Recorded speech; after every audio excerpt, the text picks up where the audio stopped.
श्री सरस्वती नमः। श्री गुरुभ्यो नमः।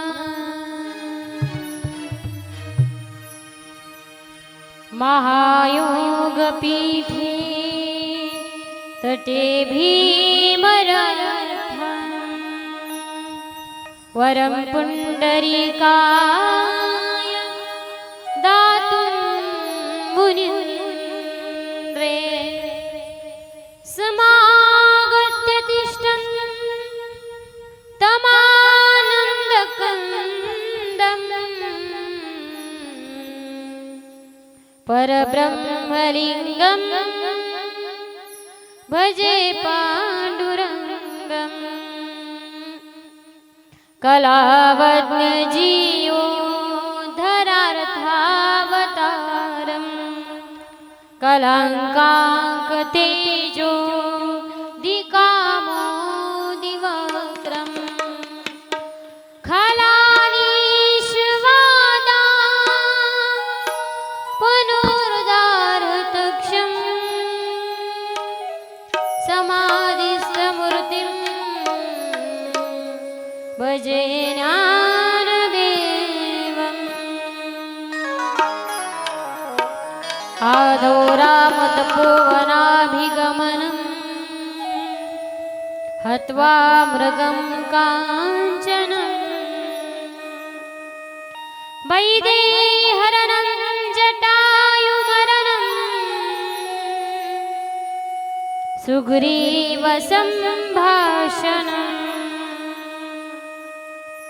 वालीनिर्दलनं समुद्रतरणं लङ्कापुरीदाहनं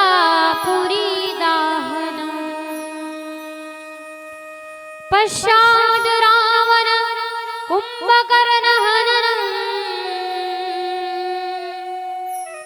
एतद्धि रामायणम्।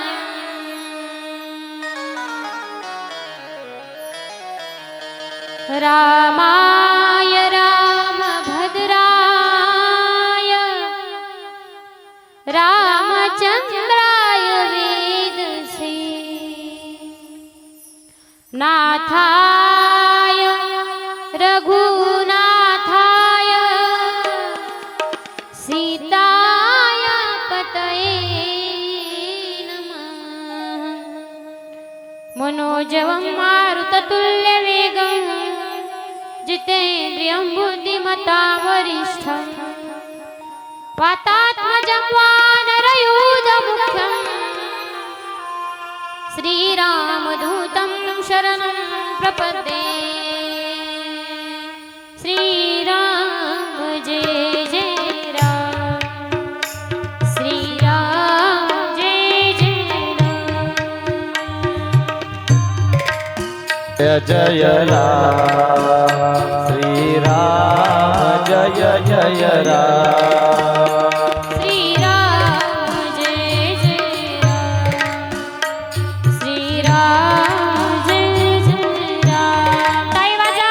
श्रीराम जय जय राम श्रीराम जय जय राम श्रीराम जय जय राम, श्रीराम जय जय राम।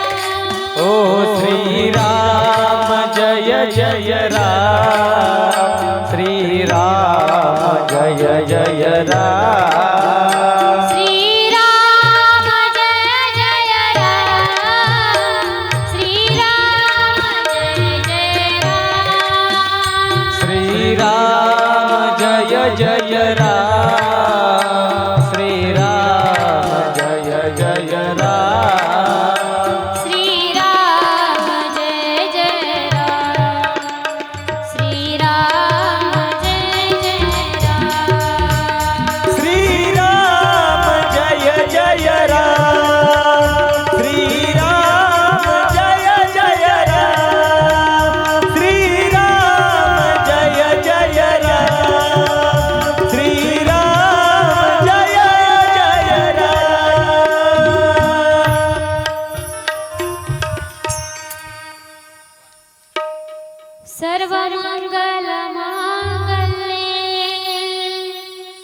शिवे सर्वार्थ साधिके शरण्ये त्र्यंबके गौरी नारायणी नमोस्तुते।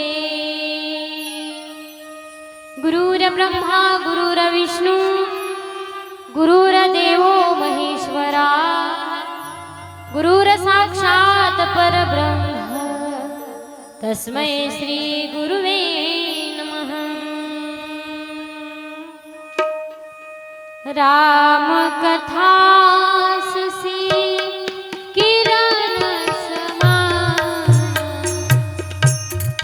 राम कथा सुसी किरण समान राम कथा शिस किरण समाना राम कथा शिस किरण समाना संत चकोर करहि जेहि पाना संत चकोर करहि जेहि पाना राम कथा सुसी किरण समान राम कथा सुसी किरण समान।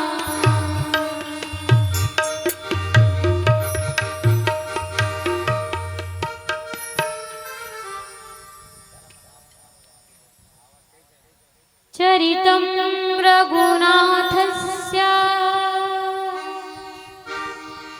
शतकोटि प्रविस्तरम्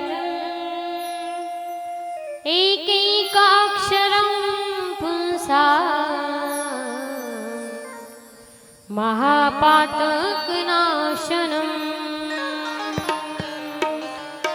कुंडलीकवरदा हरिठर श्री ज्ञानदेव तुकाराम पंढरीनाथ भगवान की माऊली ज्ञानेश्वर महाराज की जय जगद्गुरु तुकाराम महाराज की शांति ब्रह्म एकनाथ महाराज सियावर रामचंद्र की जय पवन सुत हनुमान की जय उमापति महादेव की जय बोलो रे भाई सब संतन की जय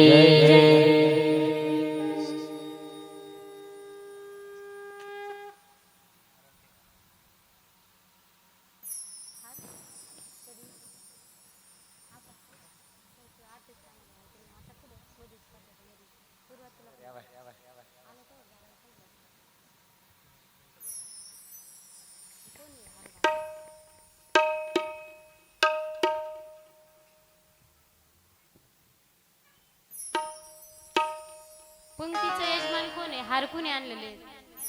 उठा हार घालायला कोणीतरी.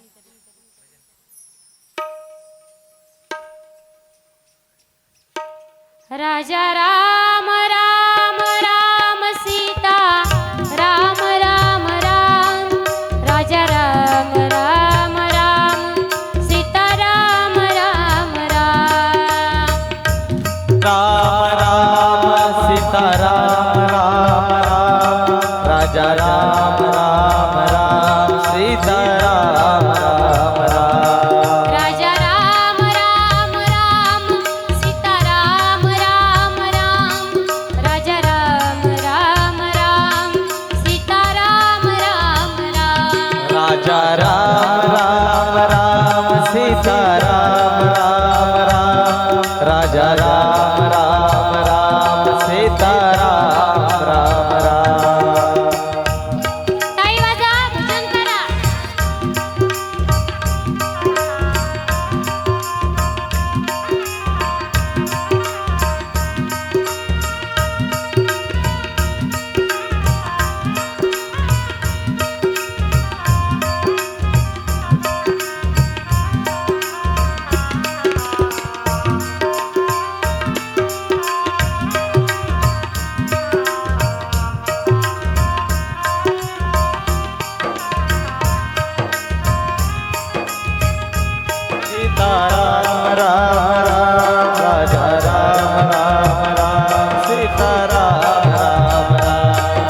राजा राम राम राम सीता राम राम राम राजा राम राम राम सीता राम राम राम राजा राम राम राम सीता राम राम राम सीता राम राम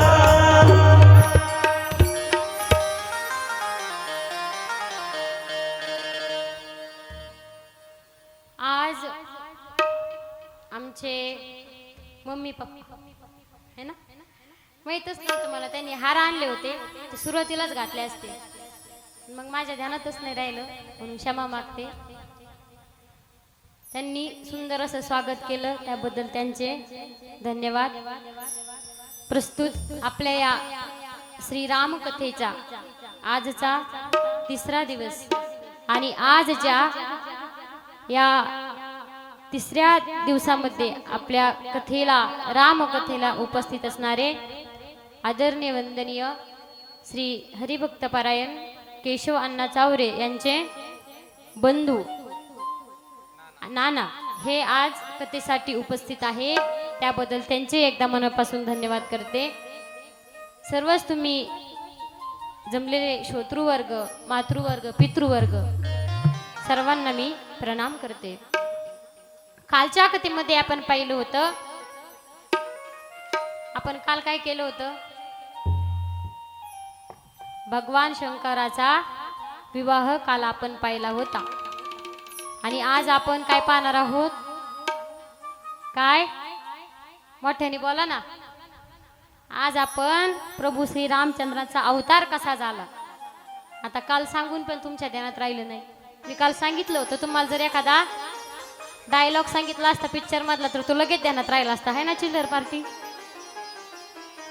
मग आज काय करणार आहोत आपण, प्रभू श्री रामचंद्राचा अवतार का झाला, प्रभू श्री रामचंद्राचं अवतार घेण्याचं कारण काय. कालपर्यंत आपण पाहिलं की भगवान शिवाचा आणि सतीचा विवाह झाला. त्यानंतर अगोदरच्या जन्मामध्ये सती असताना सती मातेने कथा ऐकली नव्हती, सती मातेला शंका आली होती, त्यामुळे सतीला काय झालं होतं, झोप लागली होती.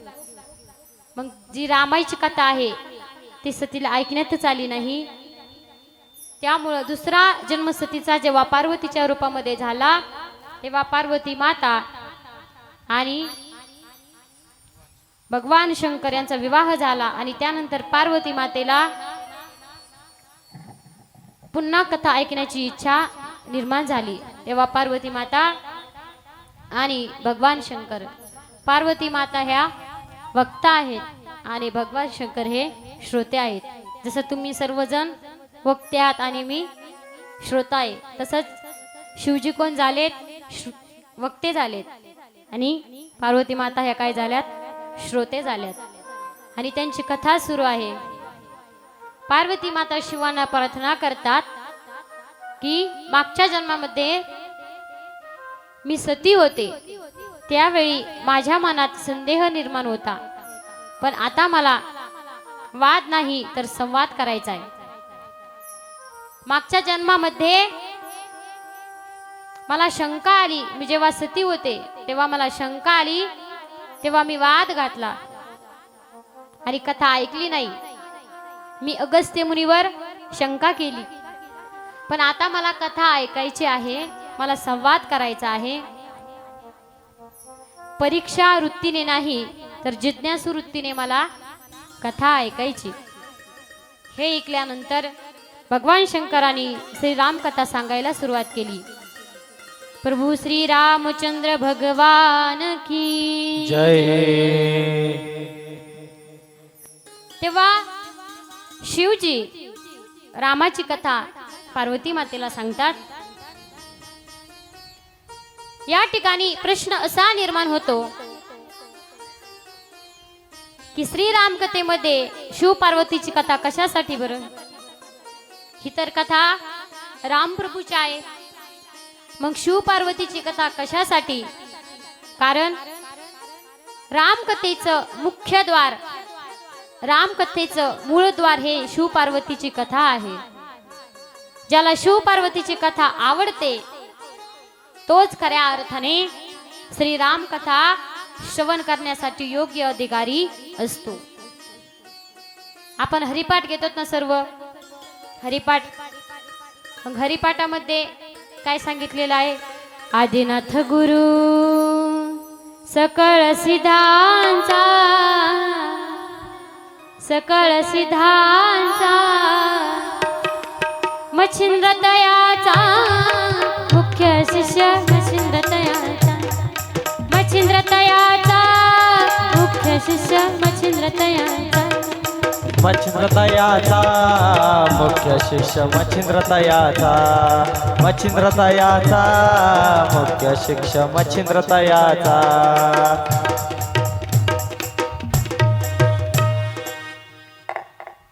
आदिनाथ गुरु सकळ सिद्धांचा मच्छिंद्र तयाचा मुख्य शिष्य. आपल्या या संप्रदायाची निर्मिती जर अगोदर कुणी केली असेल तर आदिनाथ गुरु. आदिनाथ म्हणजे भगवान शंकर, भगवान भोलेनाथ. सगळ्या देवामध्ये देव, आदिदेव म्हणजे भगवान शंकर आहे. आदिनाथ गुरु सकळ सिद्धांचा मच्छिंद्र तयाचा मुख्य शिष्य. आणि त्या शंकराचे दुसरे शिष्य कोण आहे तर मच्छिंद्रनाथ आहेत. आपल्याला आता षष्ठीच्या वेळेसच यात्रा झाली ना, तुम्ही काही जण असतील पण मच्छिंद्रनाथाचे भक्त. हे तो आपला संप्रदाय असं काही नाही बरं का, सगळे त्या ठिकाणी जातात मडीला. मच्छिंद्रनाथाचं मुख्य स्थान कोणतं आहे तर श्री क्षेत्र मडी. त्या ठिकाणचे जे मच्छिंद्रनाथ आहेत तेच आदिनाथानंतर मच्छिंद्रनाथ. अशी बैठक न्यारी लईच भारी, अशी बैठक न्यारी लईच भारी बसलाय थाटात देव हा मडीचा,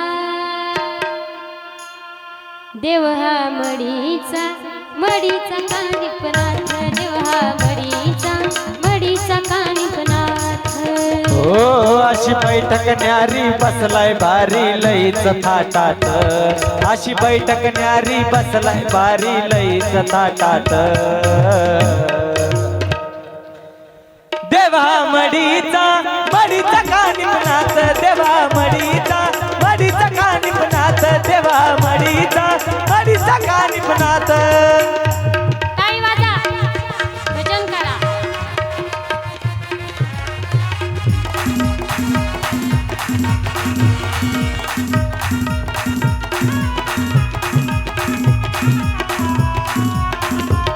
आवाज दे भाऊ.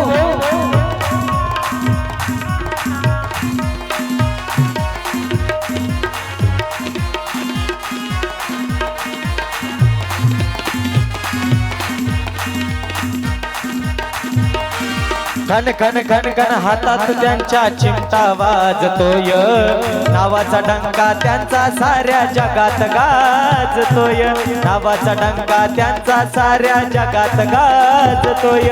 मंदिरी त्यांची रूपवान मूर्ती दिसते या लाखात, मंदिरी त्यांची रूपवान मूर्ती दिसते या लाखात.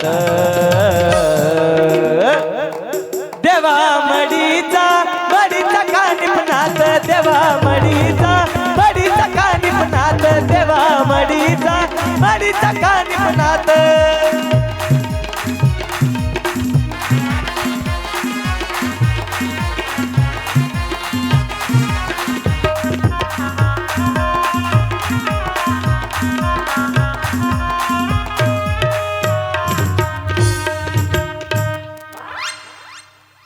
दादा गुरु मच्छिंद्रनाथ या गर्भगिरी पर्वतात, दादा गुरु मच्छिंद्रनाथ या गर्भगिरी पर्वतात. त्यांची भाषा लईच निराळी, त्यांची भाषा निराळी. बंगाली बंगाली र बाबा बोलतो बंगाली, बंगाली बंगाली र बाबा बोलतो बंगाली बंगाली र बाबा बोलतो बंगाली बंगाली बंगाली र बाबा बोलतो बंगाली बंगाली बंगाली र बाबा बोलतो बंगाली बंगाली बंगाली र बाबा बोलतो बंगाली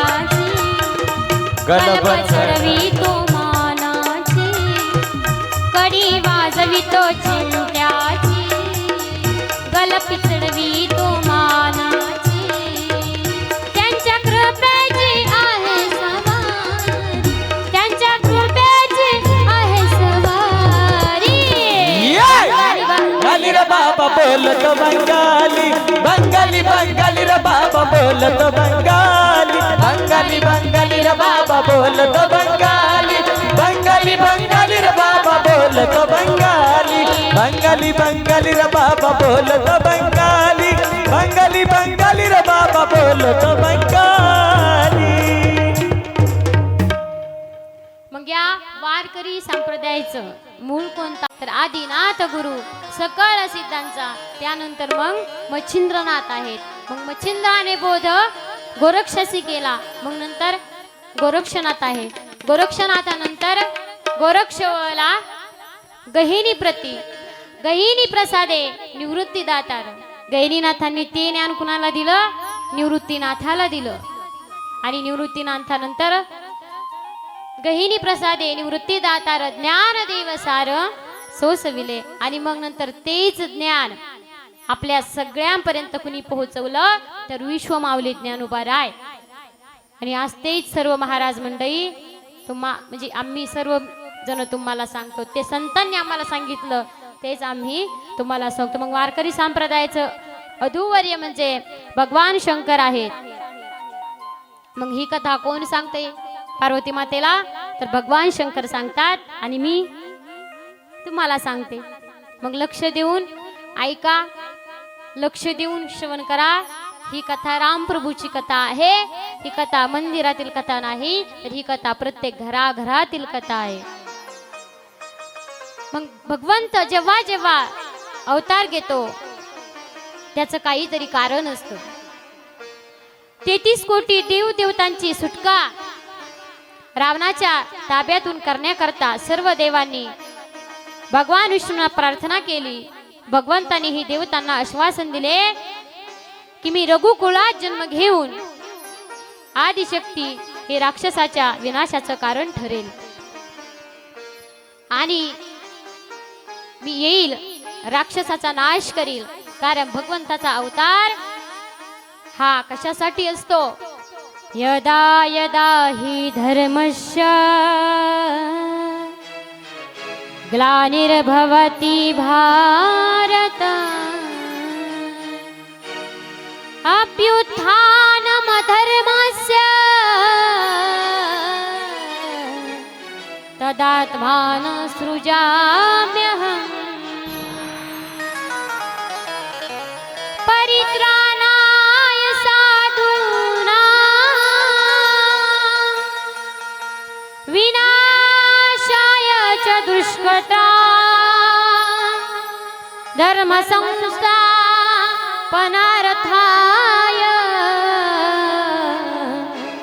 संभवामि युगे युगे देवाचा अवतार हा राक्षसांना मारण्यासाठीच होत असतो धर्माचे पालन करणे पाखंड खंडन धर्माचे पालन करणे पाखंड खंडन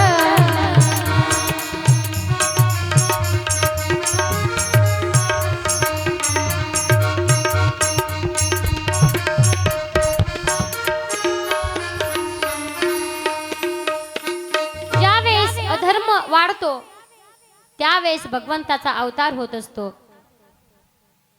जब जब होई धर्म की हानी, बडई असुर अधम अभिमानी. जेव्हा जेव्हा राक्षसांचा अवतार होतो, जेव्हा जेव्हा राक्षस भक्तांना सामान्य माणसांना त्रास देतात, तेव्हा तेव्हा देवाचा अवतार होतो.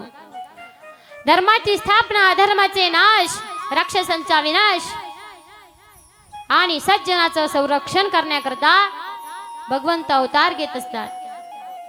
सर्व देवतांची सोडवणूक करण्याकरता श्रीराम अवतार घेतात.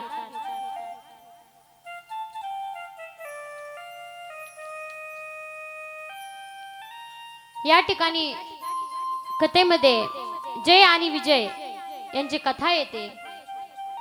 कारण भगवंताचे अवतारच हे राक्षसांचा नाश करण्याकरता असतात आणि आपल्या जड जीवांचा उद्धार करता असतात. जय आणि विजय हे भगवंताचे द्वारपाल होते. एकदा असं झालं, सनत कुमार भगवंताच्या दर्शनाला येतात आणि आल्याच्या नंतर सनक, सनंदन, सनातन आणि सनत,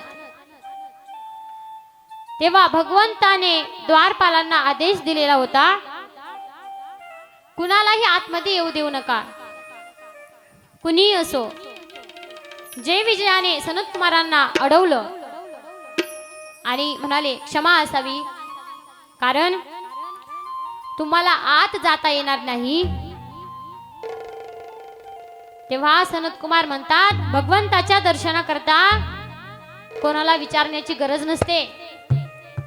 आता मला सांगा, आपल्याला देवाचं दर्शन घ्यायचंय, तिथं कुणाला विचारावं लागेल का आपल्याला? नाही.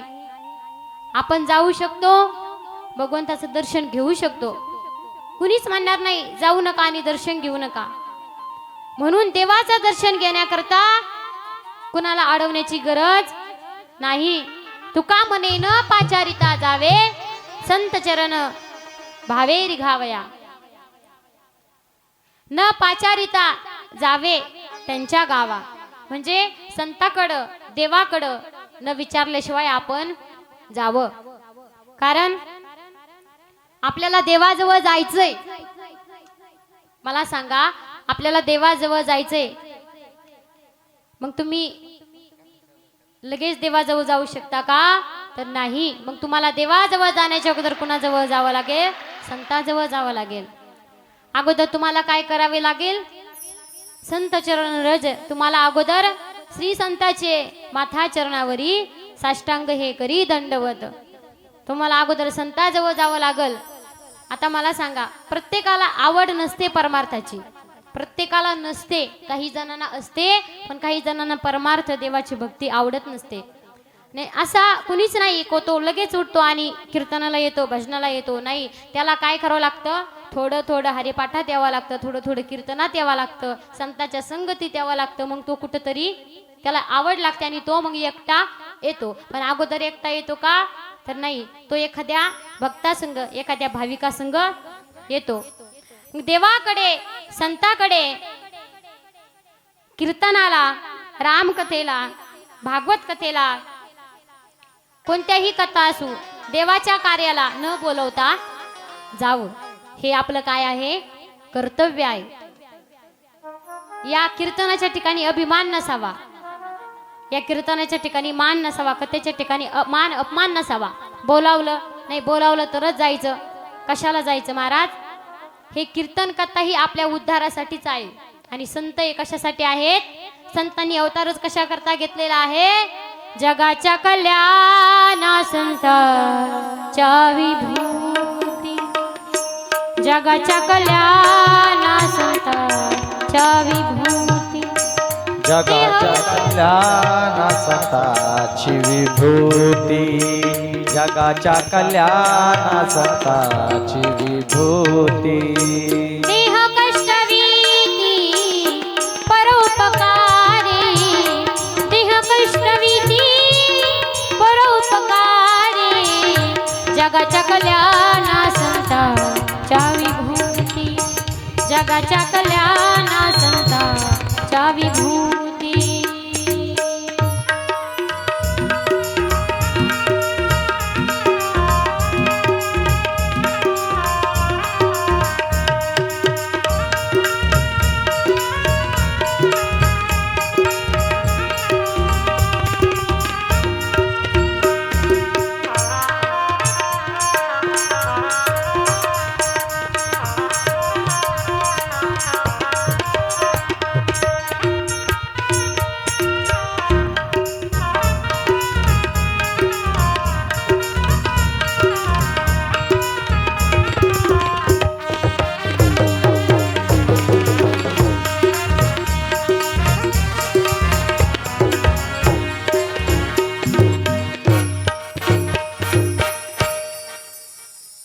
जगाच्या कल्याण संताच्या विभूती देह कष्टविती परोपकारे. संतांचा अवतार हा या जड मुडाला उद्धारण्याकरता असतो. मग देवाकडे संताकडे कीर्तनाला कथेला मान अपमान नसतो. जर तुम्ही संताकडे आला तर ते तुमचा उद्धारच करून देतील आणि जर तुम्ही चोराकडे गेला तर ते तुमचा नुकसानच करून देतील. मग तुम्हाला सांगा कोणाची संगत करायची, चोराची करायची का संताची करायची? कुणाची मुलांनो? संताची ना. हुशार मुले आहेत बरं का इथले, खूप ज्ञानी मुलं आहेत बरं का, त्यांनी बरोबर उत्तर दिलं. मग संगत कुणाची करावी लागेल तर संताची करावी लागेल. संताची संगत केली तर आपण कथेला येऊन, चोराची संगत केली तर आपण कुठं जाऊ? फुकटची हवा खायला, बरोबर ना.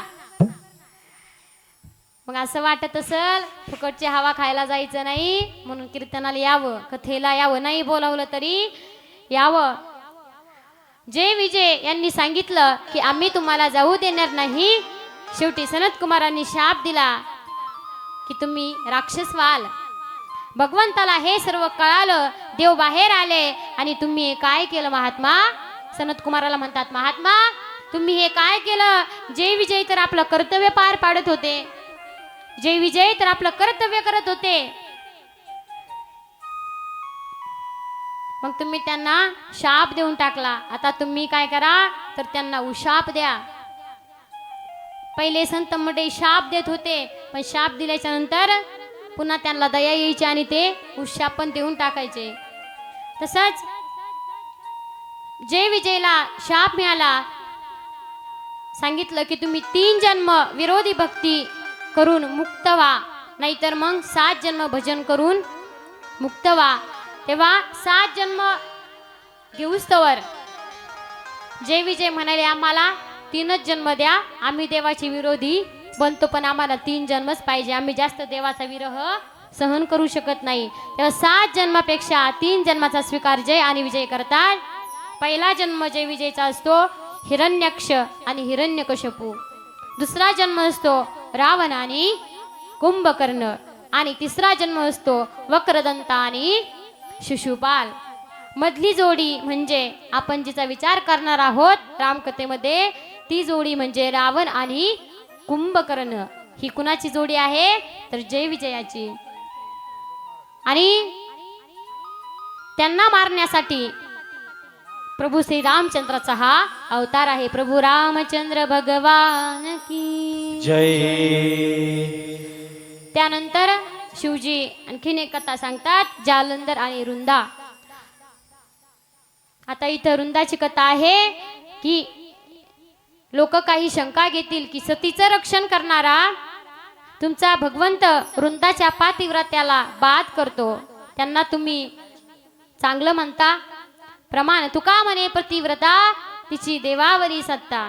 जी पतिव्रता असते तिची देवावर सत्ता असते, पण खरी पतिव्रता पाहिजे तिच्यामध्ये तेवढी ताकद पाहिजे, नाहीतर पतीची वार्ता बनवून चालणार नाही, पतिवार्ताच बनावं लागल. रुंदाच्या रूपाला आपल्याला जरी धर्म दिसत असला तरी आता लपलेला धर्म आहे. ती फार भाग्यवान होती, नशीबवान होती, पण जालंधर राजा हा थोडा पापी होता. मग आतल्या अधर्माचा नाश करायचा असेल तर धर्मरूपी कवच उडावा लागेल, त्याचा नाविलाज असतो. किंवा जर रुंदाचं पातिव्रत्य शेवटपर्यंत शाबूत राहिलं असतं तर राक्षस जातीनं जगातल्या सर्व सतीचं सतीत्व पतिरुद्र भ्रष्ट केलं असतं. म्हणून कदाचित जगातील सर्व पतिव्रतेचं पातिव्रत्य शाबूत राहण्यासाठी एका सतीत्वाला बाद करावं लागलं. नारद मुनी हिमालयाच्या गुहेमध्ये भजन करत होते, नारायण नारायण. भजन करता करता नारदांना समाधी लागली. इंद्रदेव घाबरला. आता अगोदर होतं एखादा तपश्चर्याला बसला देवाच्या काळामध्ये की इंद्रदेवाला भीती वाटायची, कारण ज्याचं जास्त तप होईल त्याला इंद्रपद प्राप्त होत होतं. म्हणून नारदजी भजन करण्याकरता भजन तपा करता बसले आणि इंद्र घाबरला. त्याला वाटलं आपलं इंद्रपद देवराजपद हे सिंहासन आता धोक्यात आहे, कारण नारदजी तपश्चर्या करतायत. तसा काही संबंध नव्हता नारदजीचा आणि इंद्राच्या पदाचा काही संबंध नव्हता. पण इंद्राने कामदेवांना समाधी भंग करायला सांगितली. कामदेवाने इंद्राला नारदाची समाधी भंग करायला सांगितली. नारदावरती कामदेवाचा काही परिणाम झाला नाही, म्हणून नारद हे बेभान सुटले. नारद म्हणतात, मी कामावर विजय मिळवला, मी काम विजयी नारद आहे, मी काम विजयी नारद आहे. नारदांना काय झालं? गर्व झाला. नारदांना काय झालं? अहंकार झाला. आणि ज्याला अहंकार होतो तो कितीही मोठा असला तरी त्याला एक दिवस जेवढा मोठा झाला त्याला एक दिवस तेवढं लहान होऊन खाली यावाच लागतं. म्हणून अहंकार कधीही कोणी करायचा नाही. आपण आपल्या डोळ्यात देखत कितीही अहंकारावले पाहिले असतील की त्यांचा नाश झालेला आहे मोठेपणा करू करू. म्हणून नारदजींना अहंकार झाला. नारदजी म्हणतात, मी काम विजयी नारद आहे, मी कामावर मी विजय मिळवला आहे. मग देवाने ठरवलं की आता नारदाला काय झालाय? गर्व झाला, नारदाला अभिमान झाला. आता त्यांचा अभिमान घालवायचा. मग देवाने एक मायावी नगरी निर्माण केली. शीलनिधी राजा आणि त्या राजाची कन्या विश्वमोहिनी हिचं स्वयंवर ठेवण्यात आलं. सर्वांना आमंत्रण दिलं गेलं. नारदांनाही आमंत्रण दिलं. सर्वजण आले. नारदांनी विश्वमोहिनीला पाहिलं व लग्न करण्याची इच्छा नारदांना निर्माण झाली. म्हणून भगवंताकडून नारदाने सुंदर शरीर निर्माण करून घेतलं. नारदजी भगवंताला म्हणतात, देवा मला एवढं सुंदर बनवा, मला एवढं सुंदर बनवा की त्या विश्वमोहिनीने मलाच माळ घातली पाहिजे. एवढं छान मला तुम्ही बनवा. तेव्हा आता यांना अहंकार झाला होता आणि भगवंताला तो घालवायचा होता. म्हणून भगवंताने पूर्ण शरीर सुंदर बनवलं, फक्त तोंडामध्ये बंदर बनवलं. पूर्ण शरीर सुंदर, तोंडामध्ये बंदर. बाकी सगळं शरीर सोन्यासारखं, कांती सुंदर, हळदीच्या गाभ्यासारखा देह, पण तोंड फक्त कशाचं? माकडाचं केलं. कशाचं? माकडाचं. नारदाला राग आला. नारदाने देवाला शाप दिला की देवा, तुम्ही मला माकड बनवलंय ना, तुम्ही मला वानर बनवलंय ना, तर देवा तुम्हाला वानराचंच साह्य घ्यावं लागल. या विश्वमोहिनीच्या विरहाने तुम्हाला जसं मला तडफावं लागतंय, मी तडफडतोय, तसं तुम्हाला पत्नीच्या वियोगामध्ये रडावं लागल. मानव देह तुम्हाला काय करावं लागल? धारण करावं लागल, असं नारदजी भगवान विष्णूला म्हणतात. आणि त्याचंही एक कारण आहे की प्रभूला राम अवतार घ्यावा लागला. दुसरं कारण, स्वयंभू मनु आणि शत्रुपा या दोघांनी फार खडतर तपश्चर्या केली. त्यांनी ओम नमो भगवते वासुदेवाय, ओम नमो भगवते वासुदेवाय, ओम नमो भगवते वासुदेवाय, ओम नमो भगवते वासुदेवाय. वासुदेवाय नमो वासुदेवाय, वासुदेवाय, वासुदेवाय नमो वासुदेवाय, वासुदेवाय विभो वासुदेवाय.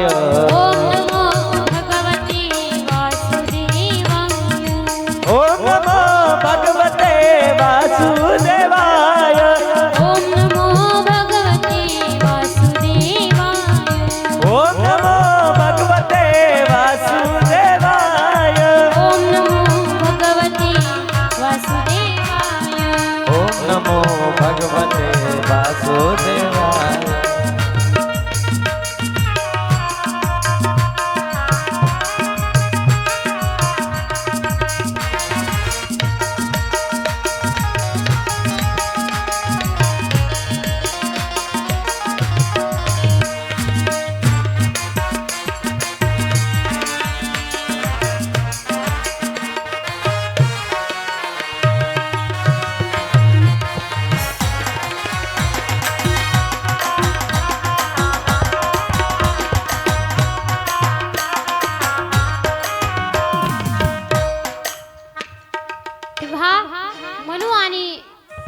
शत्रुपा यांनी या मंत्राचा जप केला.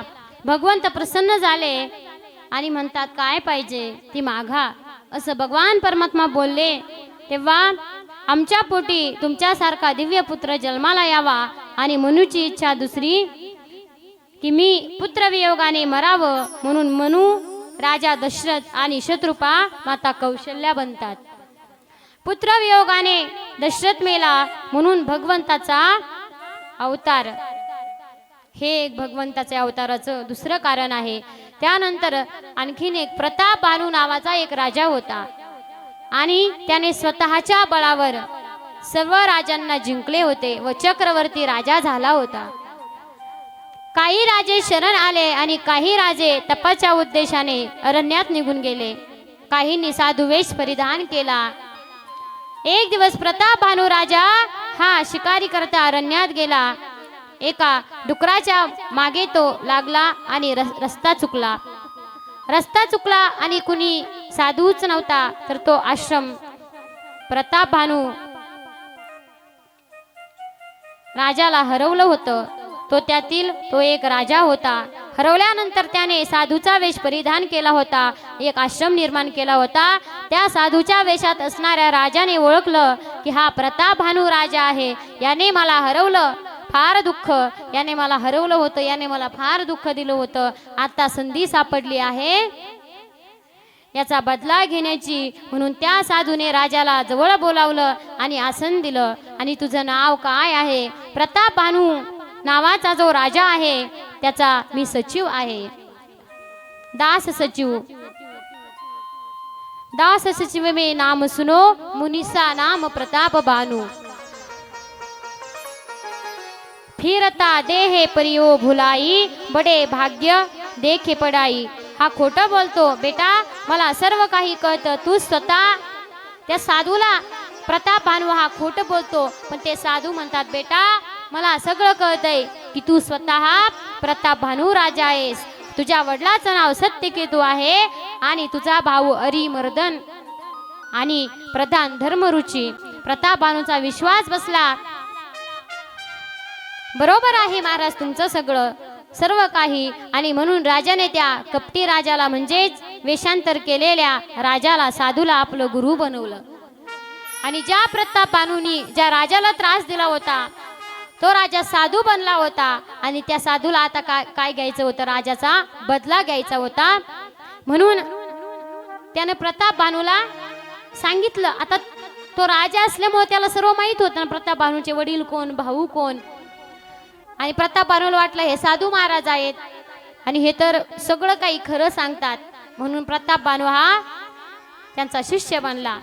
आणि जो साधू वेशातला राजा होता तो प्रतापभानूचा गुरु बनला, शिष्य झाला. आणि प्रतापभानू हा शिष्य आणि तो साधू त्या वेशातला राजा हा गुरु झाला. गुरु दक्षिणा म्हणून तुझ्या राजा साधू संतांना संन्याशांना भोजन दे. त्या प्रतापभानूला ते साधू सांगतात की गुरु दक्षिणा म्हणून तू काय कर, तर तुझ्या राज्यातल्या साधू जनांना संत जनांना तू काय कर, भोजन दे. या कपट मुनीने साधू वेषांतर करणारा राजा मृगाचं मांस मिक्स केलं. आकाशवाणी झाली, धर्मभ्रष्ट व्हाल. त्या साधूनं काय केलं तर त्या जेवणामध्ये मृगाचं म्हणजे हरणाचं मांस त्याच्यामध्ये काय केलं, मिसळलं अन्नामध्ये, भोजनामध्ये. आणि मग आकाशवाणी झाली आणि आकाशवाणीने सांगितलं की राजा तू धर्मभ्रष्ट होशील, हमारा शाप है, 1 साल के अंदर तुम्हारे सारे कुल का नाश हो जाएगा और तुम अगले जन्म में ऐसे बलवान राक्षस बनोगे कि आपको मारने के लिए स्वयं भगवान को उतार लेना पड़ेगा. असा त्या साधूनी त्या राजाला शाप दिला की हे राजा तुला मारण्यासाठी तू धर्मभ्रष्ट केलास म्हणून तुला मारण्यासाठी देवाला अवतार घ्यावा लागला. म्हणून प्रतापभानू हा रावण झाला, अरिमर्दन हा कुंभकर्ण झाला आणि धर्मरुची हा विभीषण झाला. या कारणास्तव भगवंताला आणखीन अवतार घेण्याचं कारण भगवंताचं हेच आहे. त्यानंतर मग सूर्यवंशात अज राजाचा मुलगा दशरथ यानंतर आपण राम जन्म पाहणार आहोत ना, मग तेच रामाचे वडील म्हणजे दशरथ राजा स्वधर्माचं आचरण करणारे होते, आचारशील शुद्ध आचरणी असे राजा. त्या राजाच्या 3 राण्या होत्या. दशरथ राजाच्या 3 राण्या होत्या. एक कौशल्या, दुसरी सुमित्रा, तिसरी कैकेयी. कौशल्या म्हणजे सदविद्या, सुमित्रा म्हणजे सुविद्या, कैकेयी म्हणजे अविद्या आणि कैकेयीची सखी होती ना एक मंथरा, ती म्हणजे कुविद्या. अशा या राजाला 3 राण्या, कोण? सुमित्रा, कैकेयी आणि कौशल्या. दशरथ राजाला संतती नसल्यामुळे तो सतत उदास होता. पुत्र हिनस्व मे राज्यम सर्व दुःखाय कल्पते. राजाला पुत्र नसल्यामुळे राजा हा कधीही दुःखीच असायचा. कोठे काही एक आहे एक नाही. त्या राज्यामध्ये त्याला सगळं होतं, कशाचीच कमी नव्हती. पैसा होता, धन होतं, राज्यपद होतं, राजाला कशाचीही कमी नव्हती. राज्यभवन, सिंहासन, भोगविलास, मान सन्मान, वस्त्रे, अलंकार, स्तुती, स्तोत्र, कशातच राजाला हे सगळं होतं. पण या कशातच राजाला सुख वाटत नव्हतं, कारण राजाला संतती नव्हती. आजही बघा, आज आपण जर एखाद्या कुठं जर आपला समजा एखाद्याचा जर विवाह झालेला असला आणि तो जर बाहेर गेला तर लोक त्याला अगोदर काय विचारतात? मुलं बाळ कशी आहेत, सुखी आहेत का? लोक हे विचारत नाही की तुमच्याजवळ किती प्रॉपर्टी आहे, किती धन आहे, तुमचं घर कसं आहे. लोक हे विचारत नाही. लोक अगोदर काय विचारतात की मुलं बाळ कशी आहेत. म्हणजे अगोदर काय विचारतात? संतती विचारतात. आपलं सुख कशामध्ये आहे महाराज? संततीमध्येच आहे. पण ती संतती सुद्धा चांगली असायला पाहिजे. म्हणून राजाला संतती नव्हती, म्हणून राजाला सगळं असून सुद्धा राजा दुःखी होता. एवढा चक्रवर्ती राजा पण संतती नसल्यामुळे दुःखी. काय कमी होती का महाराज राजाला? फक्त मुलबाळ नव्हतं, मन कुठं रमत नव्हतं, म्हणून तो शिकारीसाठी वनामध्ये जायचा. एकदा राजा दशरथ शिकारी करता वनामध्ये जातात, पण शिकार काही त्यांना मिळत नाही. दिवस मावळला तरी पण शिकार मिळेना. म्हणून एका झाडावरती बसून एका सरोवराच्या दिशेने राजाने नेम धरून नेम लावला आणि त्याच वनामध्ये श्रावण बाळ आपल्या अंध माता पित्याला घेऊन आले होते. यज्ञदत्ता आणि शूद्री माता श्रावणाचे आई वडील होते. आई वडील श्रावणाला म्हणतात, बाळ श्रावणा, आपल्याला काय करायचंय? तर तीर्थयात्रा करायची. आम्हाला तीर्थयात्रा करायची, आम्हाला तीर्थयात्रेला जावं वाटतंय. आणि आपल्याला सुद्धा देवाने एवढे सुंदर पाय दिले ना, मग आपण पण काय केलं पाहिजे? जव हे सकल सिद्ध आहे, हात चालावया पाये, तव तू आपुले स्वहित पाहेगा, तीर्थयात्रे जाय चुकू नको. आपल्या देवाने एवढं सुंदर देह दिलाय ना, मग आपण सुद्धा तीर्थयात्रा या केल्याच पाहिजे. तीर्थयात्रा कोणत्या केल्या पाहिजे बरं? आषाढी कार्तिकी पंढरीची वारी, साधन निर्धारी आन नाही, साधन निर्धारी आन नाही.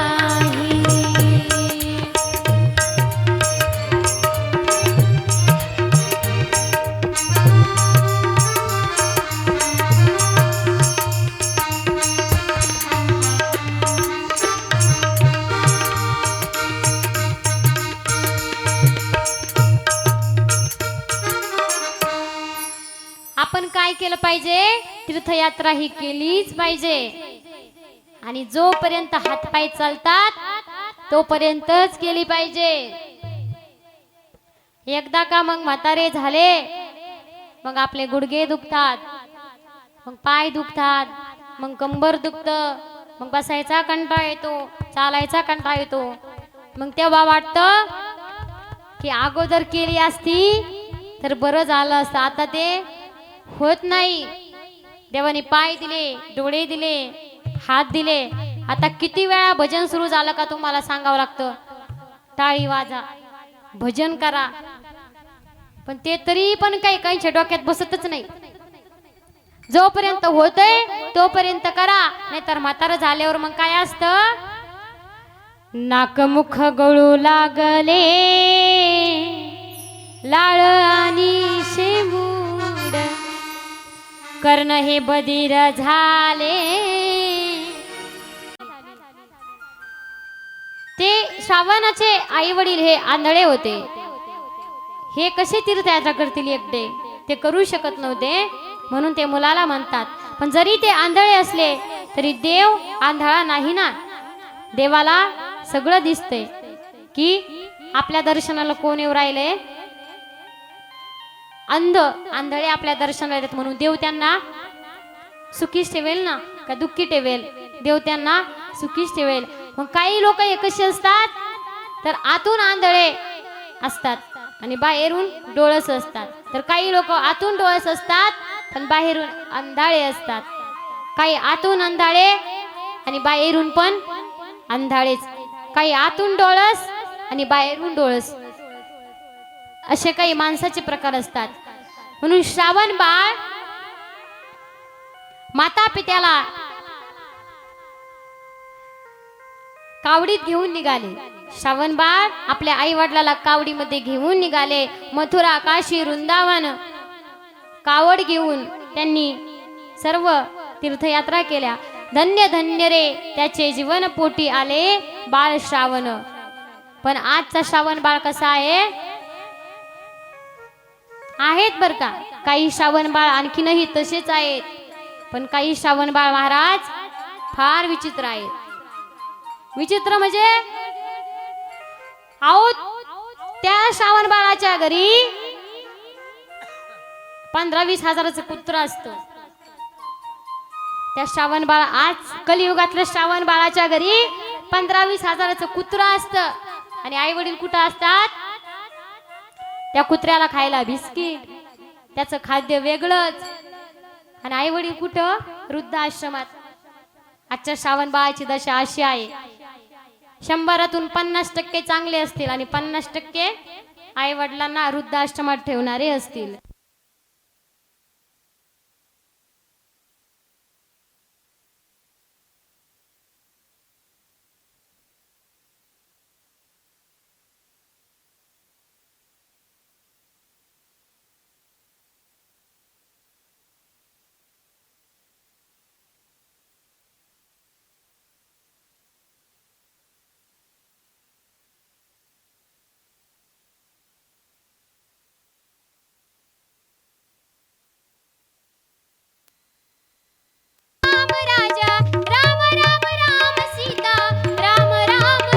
राजा राम राम राम सीता राम राम राम. राजा राम राम राम सीता राम राम राम. राजा राम राम राम सीता राम राम राम. राजा राम राम राम सीता राम राम राम. ताई राजा राम राम राम सीता राम राम राम. राजा राम राम राम सीता राम राम राम. राम राम सीता राम राम राम. राजा राम राम राम सीता राम राम राम.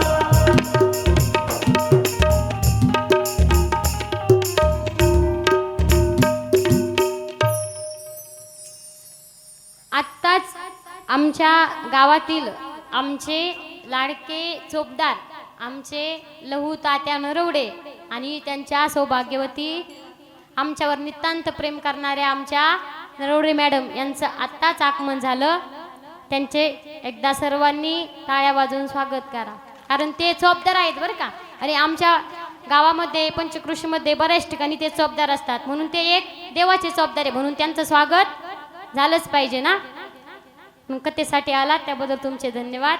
मग आजचे जे श्रावण बाळ आहेत ना, तर ते श्रावण बाळाची दशा आपण पाहतो की ते आई वडिलांना कसा त्रास देतात.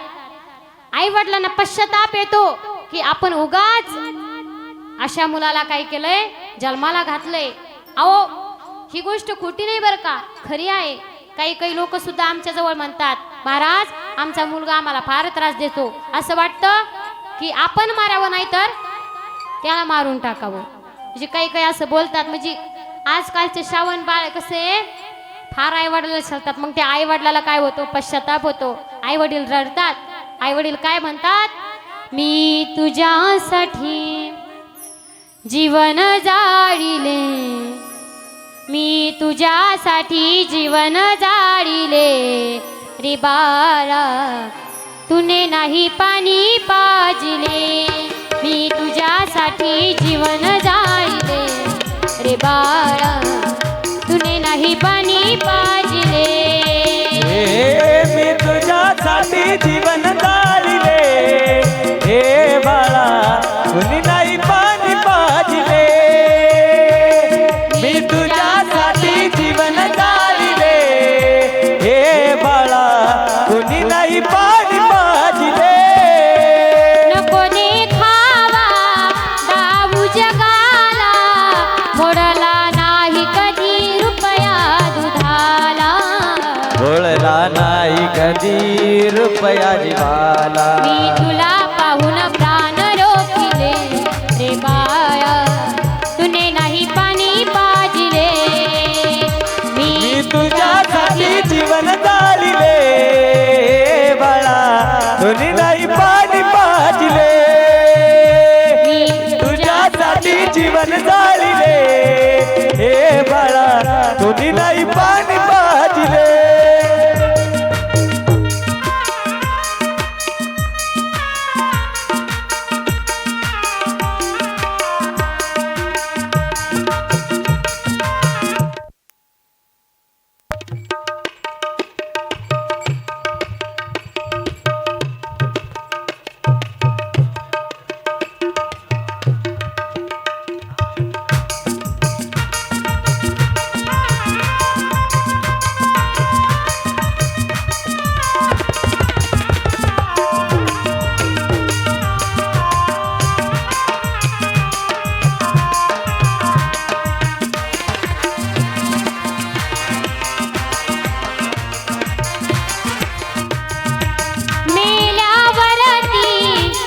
कशाला उगीच तान नको देऊ गशाला, नको रे खावा दाऊ जगाला, मोडला नाही कधी रुपया दुधाला.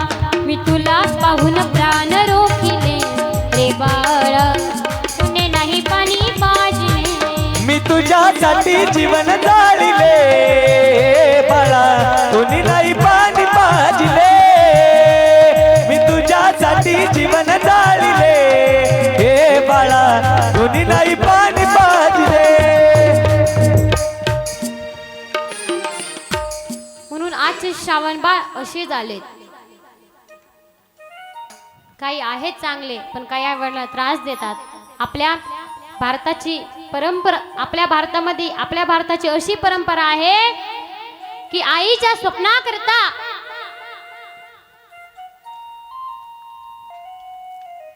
आईच्या स्वप्नाकरता उभं आयुष्य या महाराष्ट्राला अर्पण करून स्वराज्याचं नंदनवन खुलवणारा माझा राजा शिवछत्रपती होता. शिवाजी राजाने आपल्या आईला वचन दिलं होतं की आई मी काय करेल,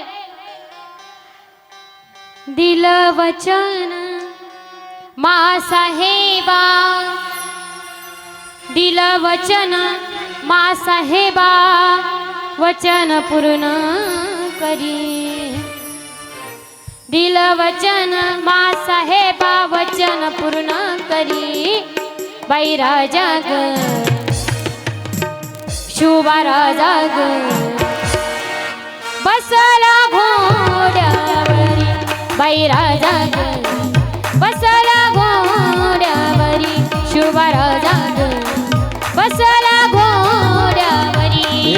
दिलं वचन मा साहेबा, वचन पूर्ण करी.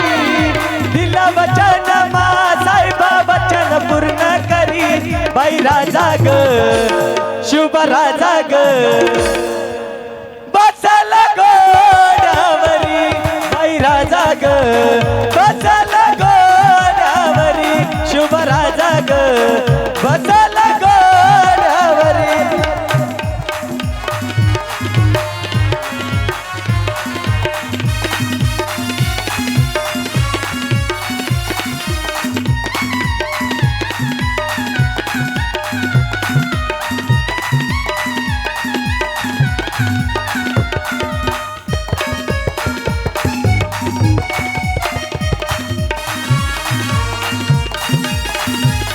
आया बहिणीचं रक्षण करण्या जनतेचा आलोया राजा हाती तलवार भगवा झेंडा घोड्यावर शिवबा राजा आया बहिणीचं रक्षण करण्या जनतेचा आलोया राजा हाती तलवार भगवा झेंडा घोड्यावर शिवबा राजा श्री अत्याचार करीन दूर एकच जिद्दपुरी श्री अत्याचार करीन दूर एकच जिद्दपुरी छत्रपती शिवाजी महाराज की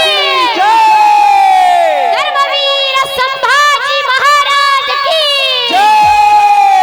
बाई राजा ग माझा राजा ग बसला घोड्यावरी शुभ राजा ग बसला घोड्यावरी बाई राजा ग बसला घोड्यावरी शुभ राजा ग बसला घोड्यावरी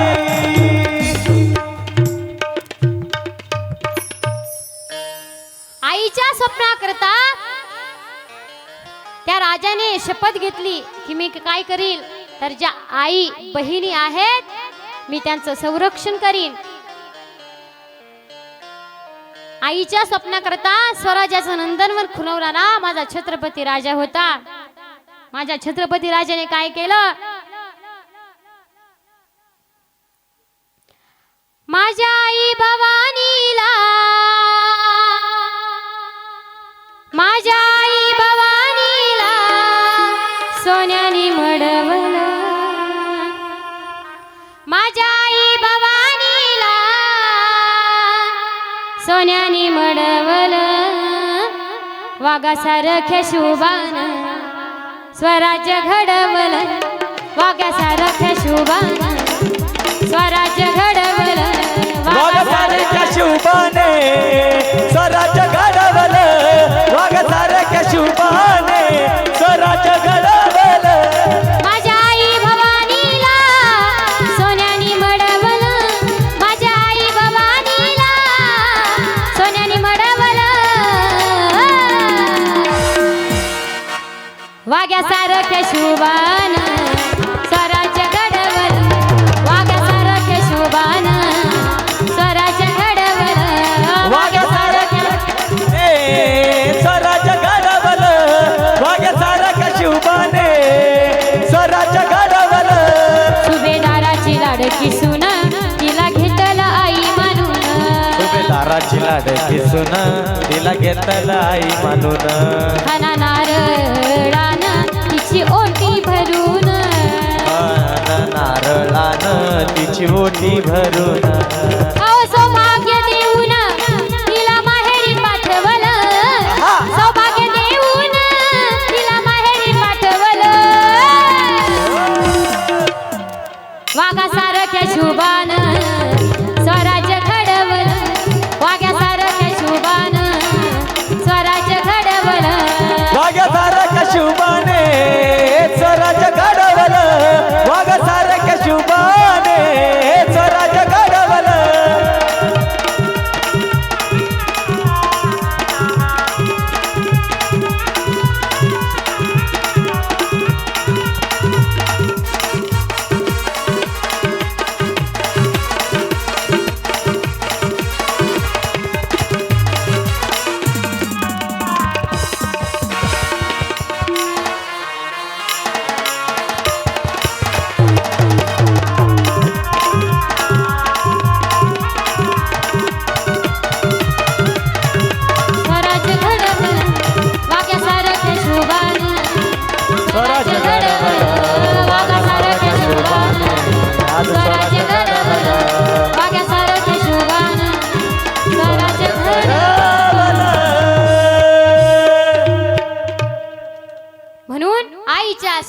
करण्यासाठी स्वराज्याचं नंदनवन खुणवणारा तो माझा राजा शिवछत्रपती होता.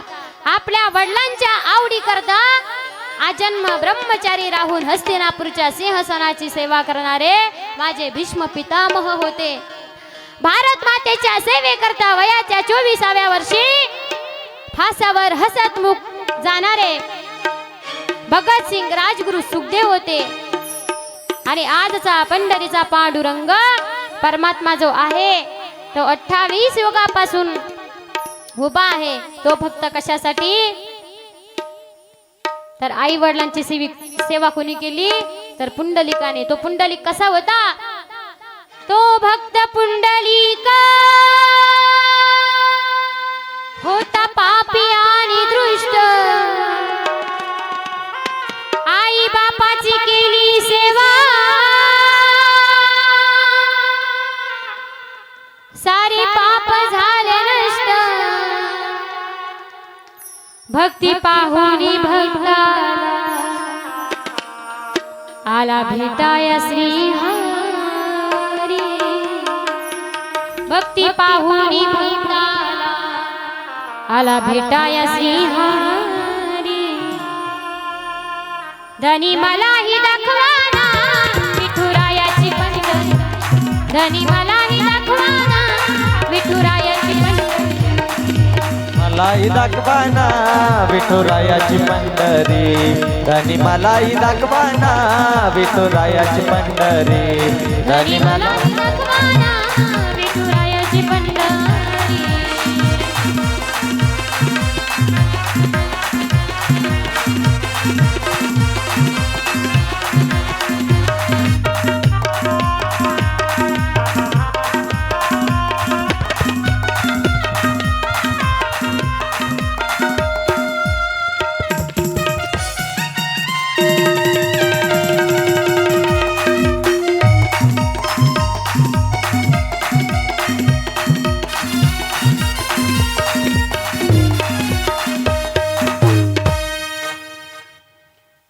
म्हणून तो पुंडलिक इतका पापी होता, पण तरी सुद्धा त्यानं काय केलं नाही. सॉरी बर का, पुंडलिक पापी नव्हता. तर पुंडलिकानं काय केलं? तर आई वडिलांची सेवा केली. म्हणून तो काय झाला? तर देवाचा भक्त झाला. पुंडलिकानं आई वडिलांची फार सेवा केली.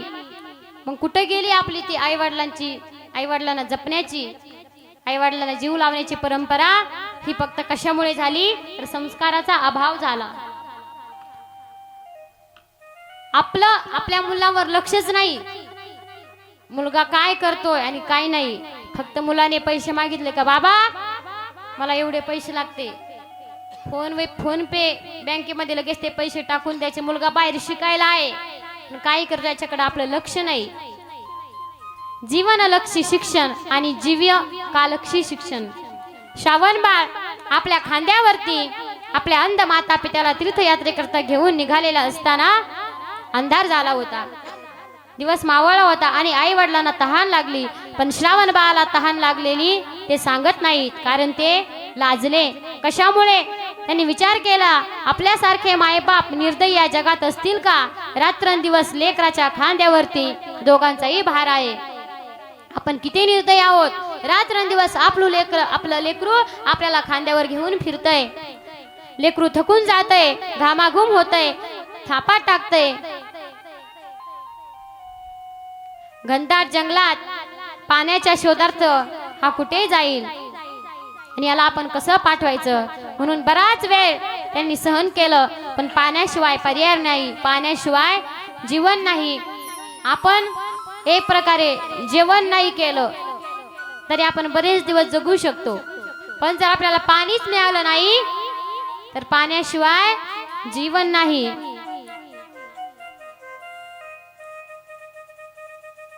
पाण्याविन प्राण कासावीस झाला श्रावणाच्या आईवडिलांचा.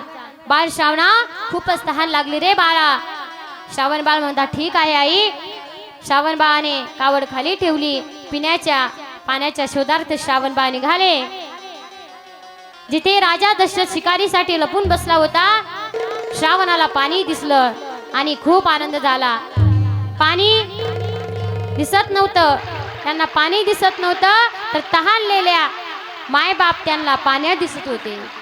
त्या पाण्यामध्ये श्रावण बाळाला पाणी दिसत नव्हतं. आपल्या आई वडिलांना तहान लागली हे ते पाण्यात पाहत होते. गाई गाई कमंडलू पाण्यात बुडवला. त्याचा आवाज आला. नाथबाबा सांगतात, बुडुबुडू कमंडलूच्या शब्दी ध्वनी उठली जलसन्निधी, दशरथ केवळ शब्दवेदी बाण वेधे वंधिला. त्या पाण्याचा बुडबुड असा आवाज आला आणि कुणीतरी प्राणी पाणी पिण्यासाठी आला.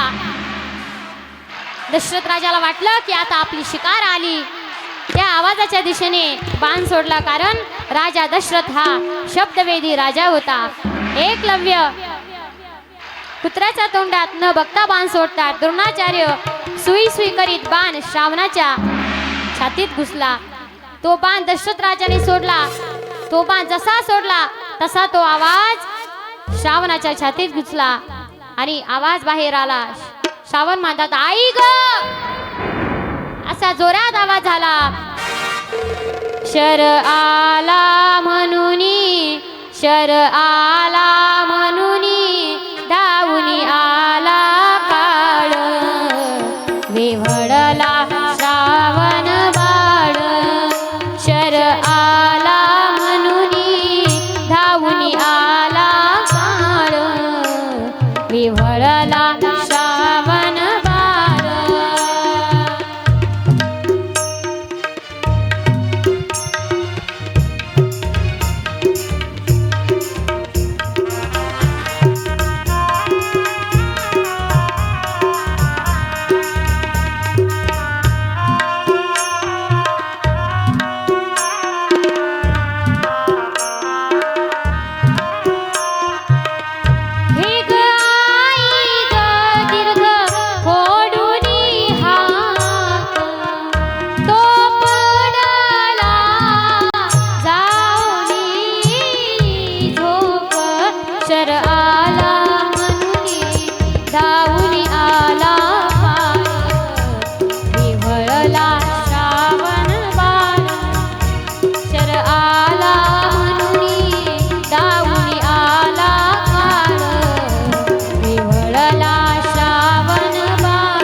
शर आला म्हणुनी, धावुनी आला काळ, विव्हळला श्रावण बाळ. हे आई ग दीर्घ फोडुनी हाक, तो पडला जाऊनी झोक. हे राजाच्या श्रवणी करून वाणी, हृदयाचे झाले पाणी. त्या ब्राह्मण पुत्रा पाहुनी शोकाकुळ, हसो म्हणोनी नयनी. राजा घाबरला. राजाने तो आवाज ऐकला, आई ग. राजा पटकन झाडावरून उतरला आणि बघितलं तर माझ्या बाणाने कुणीतरी मनुष्य घायाळ झालेला दिसतोय. आणि महात्माजी मला क्षमा करा असे दशरथ राजा म्हणतात. मी जाणून नाही केलं हो, मला वाटलं कुणी प्राणीच आहे म्हणून मी शिकार केली. तेव्हा श्रावण बाळ म्हणतात, वा राजा, खूपच छान शिकार केलीस. राजाने कपाला हात लावला की हे काय केलं मी, माझ्या हातून खूप मोठा गुन्हा झाला आहे. श्रावण अचके देत होते, छातीतून रक्त वाहत होतं, पाणी तांबडं होत होतं. भीत भीत राजाने विचारलं, तुम्ही कोण आहात, तुम्ही कुठून आला आहात. श्रावण सांगतात, माझं नाव श्रावण, आई वडिलांना तीर्थयात्रेला घेऊन निघालोय. ते आंधळे आहेत. कावड त्या तिकडे एका झाडाखाली ठेवली आहे आणि त्यांना खूप तहान लागली आहे. हो राजा, एका आंधळ्या मायबापाचा आधार तू संपवलास रे. मायबापाचं बाळाचं संगोपन करतात. मायबाप हे आपल्या बाळाचं संगोपन करतात, पण ते भाग्य माझ्या या श्रावणाच्या नशिबी नव्हतं. जन्मातच आंधळे माझे मायबाप मी लेकरासारखे सांभाळले आणि तू घाला घातलास रे. माझा प्राण जातोय याचा मला वाईट वाटत नाही रे राजा, पण माझ्या आई बापाची यात्रा अपूर्ण राहिली याचं मला वाईट वाटतंय. श्रावण बाळ रडतायत. राजा ऐकतोय. माझ्या आई बापाला माझ्याशिवाय पाणी पाजायला दुसरं कुणी नाही रे राजा, याबद्दल फार दुःख वाटतंय. राजा, तुझी फार कीर्ती ऐकून होतो मी. श्रावण बाळ म्हणतात, राजा तुझी मी फार कीर्ती ऐकली होती. फार सद्गुणी राजा, प्रजाप्रिय राजा, खूप पराक्रमी, देवांचा राजा इंद्र याला मदत करतो. तुझ्यामुळे इंद्रदेव विजयी होतो. देवाला विजयी श्री तुमच्यामुळे मिळाला. पृथ्वीवरचा राजा स्वर्गात जातो. तुमच्याबद्दल फार स्वाभिमान होता, पण आज काय पराक्रम केला. आज आंधळ्याची काठी हिरावून घेतली. राजा, तू आज आंधळ्याची काठी हिरावून घेतली. दशरथ राजा नुसता रडतोय. श्रावणा, मी तुझ्या आई बापाचा सांभाळ करीन, तू चिंता करू नको, क्षमा करा मला. श्रावण राजाला धीर देतोय, हिम्मत देते. आणि श्रावण बाळ म्हणतात, इस पात्र जल से, हे पात्र तुम जल से भरो. आणि सांगतात की मेरे माता पिता जो प्यासे हैं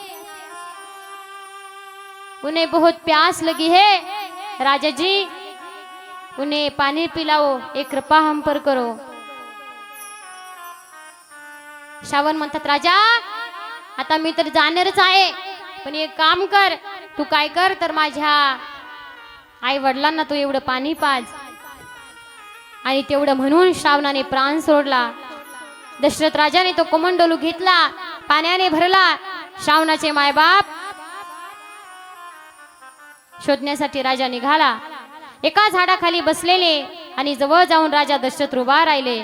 त्यांना दिसत नव्हतं आणि राजा काही बोलत नव्हता. धाडस केलं आणि राजा म्हटला की घ्या पाणी, असं बोलले. तेव्हा बदललेला आवाज ओळखला आणि श्रावणाचे आई वडील म्हणतात, कोण तुम्ही. राजा रडू लागला.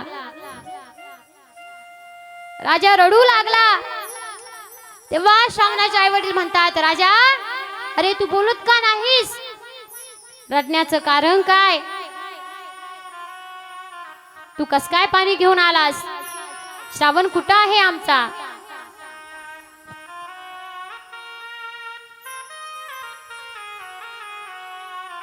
तेव्हा राजा दशरथ रडतात. राजा दशरथ म्हणतात, श्रावण नहीं मैं काल हूँ जो तुम्हारे लाल को खा गया, सिंह के भरोसे मुझसे श्रावण सूत मारा गया. तेव्हा राजा दशरथ म्हणतात, श्रावण नाही, मी त्याचा काळ राजा दशरथ आहे. माझ्याकडून शिकार समजून श्रावण मेला. मार के मेरे लाल को अच्छा तूने स्वागत किया, किस जन्म का बदला तूने इस जन्म में ले लिया. असे श्रावणाचे आई वडील म्हणतात की आमचा श्रावण तू मारलास राजा, फेक ते पाणी. बाजूला मोठ्याने आवाज श्रावणा श्रावणा करून श्रावणाचे आई वडील रडतात. त्यांच्या डोळ्याला पाणी येतं. अरे माय बापाच्या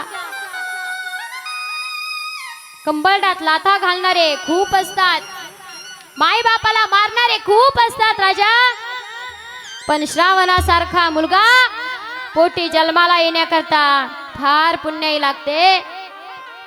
तू या सर्व गोष्टीवर पाणी फिरवलं राजा, आम्ही पाणी पिणार नाही आणि प्राणही आता ठेवणार नाही राजा. पण लक्षात ठेव राजा, जसं आम्ही पुत्राच्या विरहाने मरणार तसाच तू 4 मुले असून सुद्धा एकही तुझ्या जवळ राहणार नाही, तू पुत्रवियोगाने मरशील असा शाप श्रावणाच्या अंध माता पित्याने दिला आणि बालपणी शाप देऊन टाकला महाराज. कुणाला? दशरथ राजाला. म्हणून म्हणतात की बालपणी आई जाऊ नये, तारुण्यपणी कुणाचा पती जाऊ नये आणि म्हातारपणी कुणाच्या पोटाचा गोळा जाऊ नये. हे सर्वात मोठं दुःख आहे. अयोध्येत येतात दशरथजी. अयोध्येत आल्यावर झालेली सर्व घटना कैकेयीला सांगतात. राजा सांगतो ब्रह्महत्या याचं दुःख होत नाही, संतती होणार याचा आनंद राजाला झाला. जे राणी ब्रह्महत्या घे ते राणी परजनन पडे, शुक्रे धरी येले पाणी याडे, अवर्षण घडे बहुकाळ. ज्या राज्यात ब्रह्महत्या होते त्या ठिकाणी अवर्षण होतं, म्हणजे दुष्काळ पडतो. ज्या ठिकाणी ब्रह्महत्या घडते त्या ठिकाणी दुष्काळ पडतो. अयोध्येमध्ये पाऊस पडाना. दैत्यगुरु शुकाचार्य यांनी आडून धरले. ऋषपर्वी आणि शुकाचार्य या दोघांना राजा दशरथाने पळता भुई थोडी असं केलं. शुकाचार्याने राजा दशरथाला कैकेयी मातेने शुकाचार्याने राजा दशरथाच्या रथाचा आग मोडला, पण कैकेयी मातेने हात घालून तो आग जोडला. कैकेयीने बाहू घातला. देख दशरथ राजा विजय झाला. इंद्राने मान सन्मान केला. देवगुरु बृहस्पती आणि यांनी आशीर्वाद दिला पुत्र होईल. पण एक गोष्ट सांगतो, पुत्र कामेष्ठी यज्ञ करावा लागेल. विभांडक ऋषींचा मुलगा शुंग त्याच्या हाताने त्याला तुझ्या मित्राची भुलवून आणण्याकरता इंद्रदेव म्हणतात की मी अप्सरा पाठवतो. राजा शोभे सिंहासनी अति आल्हाद राजभोनी, आनंदन समाये त्रिभुवनी, तव स्वर्गाहुनी आल्या देवांगना. अप्सराने राजा दशरथाला नमस्कार केला. काय आज्ञा हे महाराज? दशरथ राजा म्हणाले प्रलोभ होती, वृक्ष घेऊन या. विभांडक ऋषीला कळू येईल तेव्हा अचूक कार्य राहते. विभांडकाच्या अनुष्ठानाला जातात तेव्हा आश्रमात ऋषशृंग एकटाच होता. तेव्हा अप्सरांनी ऋषशृंगाला भुलवण्याचा प्रयत्न केला. त्या अप्सरांना राजाने सांगितलं तुम्ही काय करा, तर त्या ऋषशृंग याला भुलवण्याचा प्रयत्न करा. त्यांनी प्रयत्न केला पण ऋषशृंग बोलला नाही, कारण ऋषशृंगाला माहीत नव्हतं की कोणते साधू आहे. कारण ऋषशृंगाने जन्मल्यापासून स्त्रिया बघितल्याच नव्हत्या. त्या साधूंना म्हणजे अप्सरांना बघून ऋषशृंग पळू लागला, घाबरला. करिता पितयाची सेवेसी त्या आठविती मजसी, कैसे आले होते तापसी, अति विवले ऋषीवर. पिता पुसे पुत्रासी, अति दुष्यत का मानसी, म्हणे आले तापसी, तुमचे भेटीसी अति साधू. दुसऱ्या दिवशी पुन्हा अप्सरा आल्या. जेव्हा विभांडक अनुष्ठानाला गेले होते अप्सरांनी गायन सुरू केले. शेवटी ऋषशृंगाला भुलवलं आणि अयोध्येत आणलं. त्यांच्याबरोबर विवाह झाला. यज्ञ पूर्णत्वास गेला. यज्ञ इतका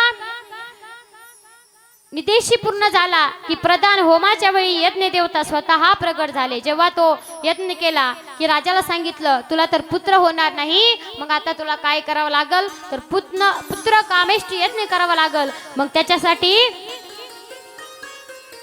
ऋषशृंग हे ऋषी लागतील आणि त्यांच्या हातानेच तो यज्ञ होईल. यज्ञ देवता बोलवू लागतात. यज्ञ पूर्ण होतो. तिन्ही राण्यांना त्यातला प्रसाद दिला जातो. त्रिभुवनाला पवित्र करणारे पुत्र यांना प्राप्त होतील असा त्यांना आशीर्वाद दिला जातो. एकदा सर्वांनी थोडं भजन करा. राम सिया राम जय जय राम. राम सिया राम जय जय राम. राम सिया राम जय जय राम. राम सिया राम जय जय राम. मंगल भवन या मंगलहारी,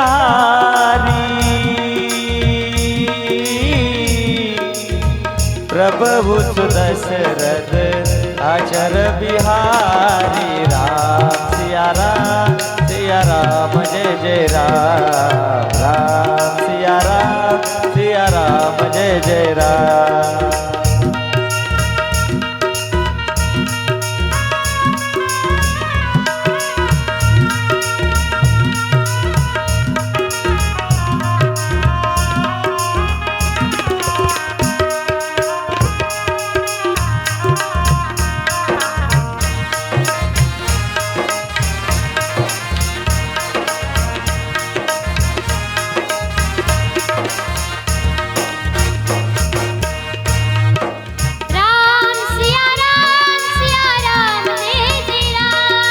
राम सिया राम जय जय राम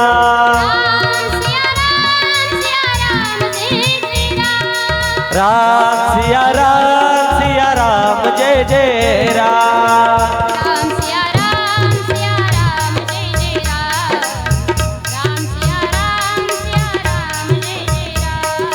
राम सिया राम जय जय राम राम सिया राम जय जय राम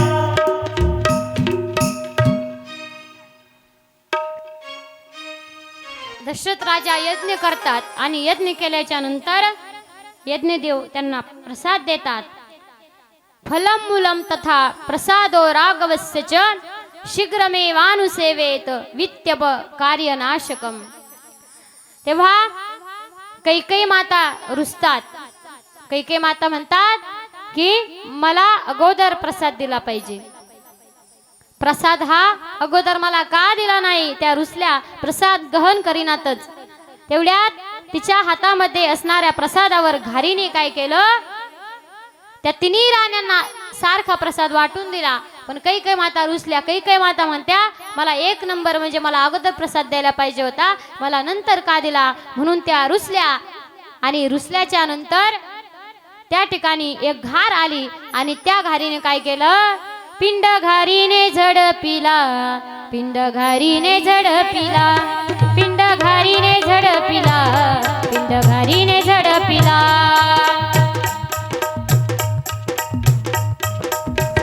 अंजनीने तू सेविला, अंजनीने तू सेविला, अंजनीने तू सेविला, अंजनीने तू सेविला. पिंड घारीने झडपिला, पिंड घारीने झडपिला, पिंड घारीने झडपिला, पिंड घारीने झडपिला, पिंड घारीने झडपिला, पिंड घारीने झडपिला. त्यावेळेस त्या घारीने तो प्रसाद उचलून घेतला आणि तो जो घार होती ती घार नसून शापित असणारी एक अप्सरा होती. तिचं नाव होतं सुवर्चना. तिच्याकडून ताल चुकला होता म्हणून ब्रह्मदेवाने तिला शाप दिला होता की सुवर्चना अति नाचनी नाचो आत्मी वेद्य सेवुनी ताल चुकता ताक्षणी. तिची ब्रह्मव्याने शापिले. तिला ब्रह्मदेवाने शाप दिला होता आणि नंतर पुन्हा उपशाप दिला की ते अयोध्येसी भाग प्राशन किलिया तुझ शाप मोचन ऐसे बोलिला चतुरानन अप्सरा आपण चार झाली. माता कौशल्य आणि सुमित्राने आपापल्यातला अर्धा भाग हा कैकेयीला दिला आणि म्हणजे तो कैकेयीने नेलेला जो कैकेयीचा जो प्रसाद होता तर तो घारीने झडपिला आणि तो कुठं गेला तर तो अंजनी मातेजवळ गेला. कुठं, पिंड घारीने झडपिला, अंजनीने तो सेविला. तो प्रसाद जो होता तो अंजनी मातेकडे गेला. तो कशासाठी तर पिंड घारीने झडपिला, अंजनीने तो सेविला. अंजनीच्या तपासाठी महारुद्र आले पोटी. कारण कुणाचा अवतार व्हायचा होता तर आपले पवनपुत्र हनुमान. पवनपुत्र हनुमान की जय. हनुमंतरायाचा अवतार व्हायचा होता. त्यामुळं तो जो पिंड होता तो अंजनीने सेवला आणि तिकडे हनुमंताचा काय झाला, अवतार झाला. म्हणून इकडं राण्यांना दिवस जातात. कुलगुरु वशिष्ठ राजा दशरथाला धर्मशास्त्रानुसार डोहाळे विचारण्यास सांगतात. पहिला दिवस गेल्याच्या नंतर आता पण करतात, पण पहिलं साधं साधं होतं. आता काय डोहाळे जेवण करतात, तसं अगोदर पण ते करतच होते आणि आता पण करतात. आणि पहिलं डोहाळे विचारायचे, मग डोहाळ्यामध्ये त्या स्त्रीला काय खावं वाटतं काय नाही हे मग पुढची संतती कशी होणार आहे अगोदरच कळतं. त्याच्यासाठी काय असतात, डोहाळे असतात. म्हणून डोहाळे विचारले आणि डोहाळे विचारल्यानंतर कैकेयी मातेचे डोहाळे असे होते की सर्व त्या कैकेयी मातेचे केस विचकलेले, भूमीवर शयन, पराच्या आठवणी आणि मागणी, हे कैकेयीचे डोळे होते. काय तर कैकेयी अशी जमिनीवर लोळत होती आणि वर मागत होती आणि अनेक ती मागण्या करत होती. म्हणजे एकदम विचित्र असा अवतार कुणाचा होता तर कैकेयीचा होता. नंतर सुमित्रा मातेकडे गेले. सुमित्रा मातेचे डोहाळे तर ज्येष्ठ बंधूची सेवा आणि नंतर आल्यानंतर मग काय तर राज्यकारभार. म्हणजे सुमित्रा मातेचे डोळे होते की मी काय करीन, ज्येष्ठ बंधूची सेवा करीन. आणि नंतर माता कौशल्याकडे जातात. माता कौशल्याकडे गेल्याच्या नंतर कौशल्या माताचे डोळे असतात की मी काय करीन, रामरूप अवस्था माता कौशल्याची झाली होती. देहभान हरपलेले होते. राक्षसाचा नाश करील, धनुष्यबाण आणा असे काय होते तर कौशल्या मातेचे डोहाळे होते. म्हणून तेव्हाही डोहाळे जेवण करत होते आणि आता पण डोहाळे जेवण करतात. पण आताचे डोहाळे काही वेगळेच असतात. आताचे काही वेगळेच, कुणाला मातीच खा वाटती, कुणाला काय काय करा वाटतं, कुणाला हॉटेलमध्ये जेवायला जा वाटतं, बरोबर ना. घरी स्वयंपाक करायचा कंटाळा येतो. पहिलं असं होतं का, अजिबात नव्हतं. तेव्हाचे डोहाळे असे होते. तेव्हा कौशल्य माता म्हणतात मला धनुष्यबाण हातात घ्यावा वाटतो आणि राक्षसाचा नाश करा वाटतो. मी राक्षसाचा नाश करीन, धनुष्यबाण हातात घेईन, लवकर धनुष्यबाण आणा असे ते डोहाळे. श्रीराम जय जय राम, श्रीराम जय जय राम, श्रीराम जय जय राम, श्रीराम जय जय राम, श्रीराम जय जय राम, श्रीराम जय जय राम, श्रीराम जय जय राम, श्रीराम जय जय राम, श्रीराम जय जय राम, श्रीराम जय जय राम, श्रीराम जय जय राम, श्रीराम जय जय राम, श्रीराम जय जय राम, श्रीराम जय जय राम.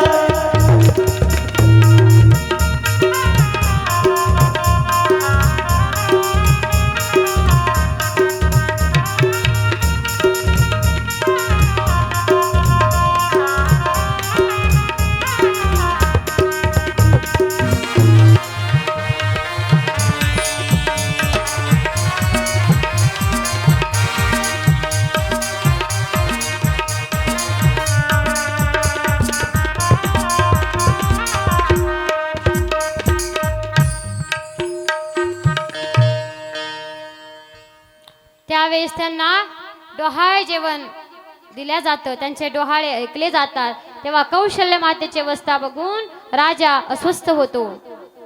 सगळ्यांचे डोहाळे राजाने पाहिले, पण जेव्हा कौशल्य मातेचे डोहाळे राजा पाहतात तेव्हा राजा हे अस्वस्थ होतात आणि वशिष्ठांना बोलावून घेतात. पण वशिष्ठ अंतर्ध्यानाने बघतात तर ते त्यांना दिसत नाही, त्यामुळे ते मूर्छित होतात. राजा जास्त चिंताग्रस्त होतो, कारण राजाला भगवान परमात्मा हे अगोदर दिसत नाही ना, कोण जन्माला येणारे म्हणून. काही वेळाने वशिष्ठ सावध होतात. राजा दशरथाला विश्वाचा मालक आपल्या कुळात जन्म घेणार आहे असं वशिष्ठ सांगतात. तेव्हा दशरथ राजाला काय होतो तर फार आनंद होतो. आणि त्यानंतर थोड्याच वेळामध्ये प्रभू श्री रामचंद्रांचा जन्म होणार आहे आणि आपण तो उत्सव साजरा करणार. आता रामनवमीच्या दिवशी तुम्ही काही राम जन्म केला नसेल, म्हणून आज आपल्या कथेच्या तिसऱ्या दिवसामध्ये आपण राम प्रभूचा जन्म करत आहोत. आपले राम तयार होत आहेत ना. येऊ राहिले का? तेव्हा जन्माचा प्रसंग की अजन्म असणारे राम जन्माला येणार आहे. त्यांना पाहण्यासाठी सर्व सूरगण समुदाय सर्वजण राजा दशरथाच्या घरी येणार आहेत. राम दशरथ के घर जन्मे घराना हो तो ऐसा हो. राम दशरथ के घर में जन्मे घराना हो तो ऐसा हो.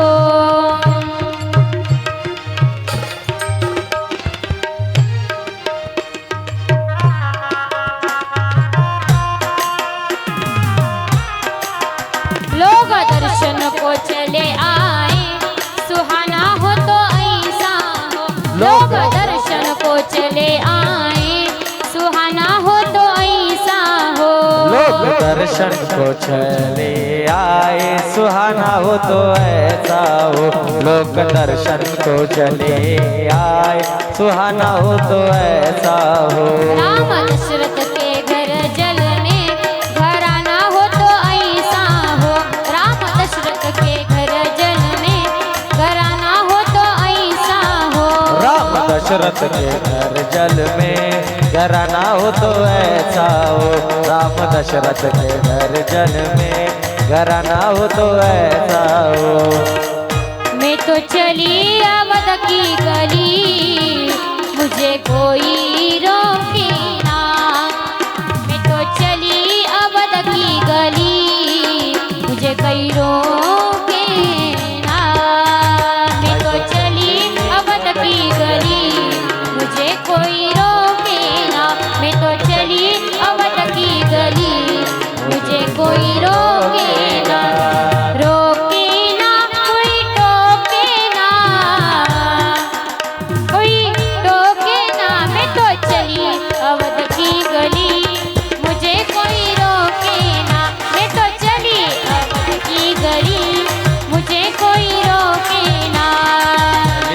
अवध की गली मुझे कोई रोके ना. मैं तो चली अवध की गली मुझे कोई रोको ना.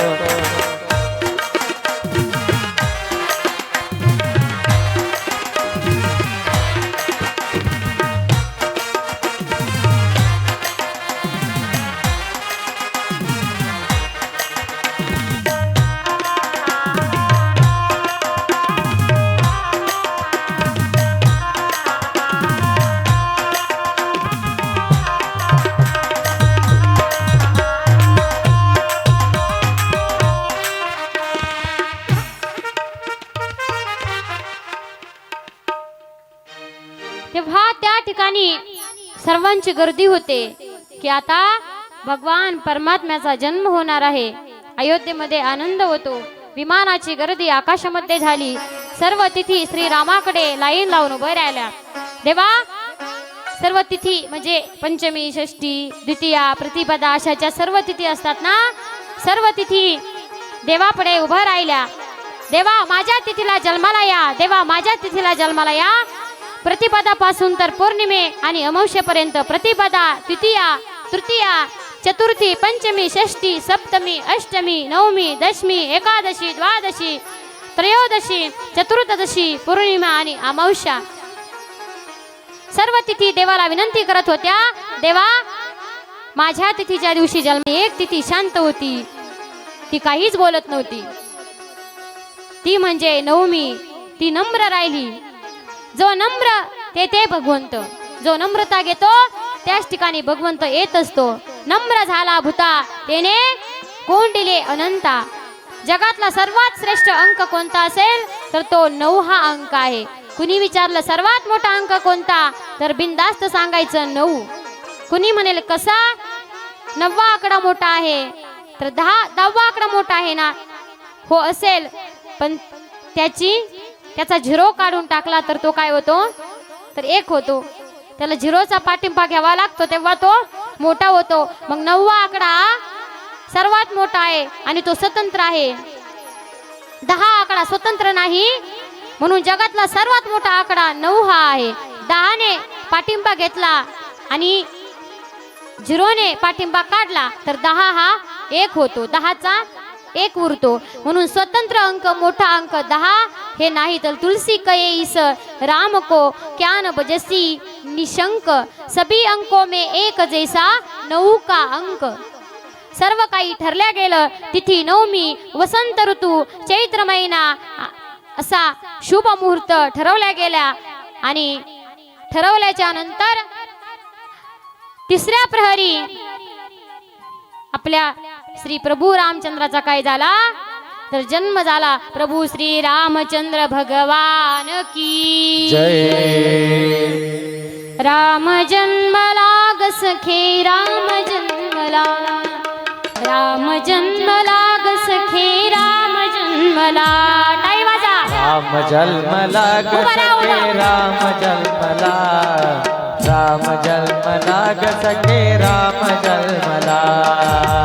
राम जन्मला ग सखे राम जन्मला, राम जन्मला ग सखे राम जन्मला.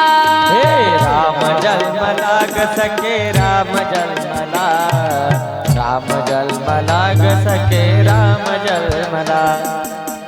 पावले खेळा पहिला मंडळ मस्त गोल रिंगण करा, लाजू नका. गोल रिंगण करा, असं गोल रिंगण करा. अहो लाजता कशाला, मी लाजते का तुम्हाला सांगायला? मग तुम्ही लाजू नका. करा मग पावले खेळा. मागं.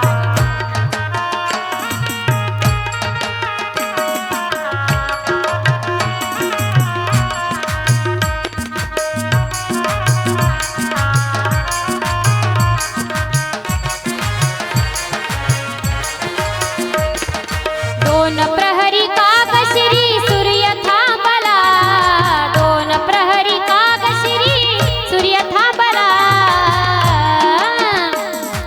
राम जन्मला ग सखे राम जन्मला, राम जन्मला ग सखे राम जन्मला. राम जन्मला ग सखे राम जन्मला, राम जन्मला ग सखे राम जन्मला.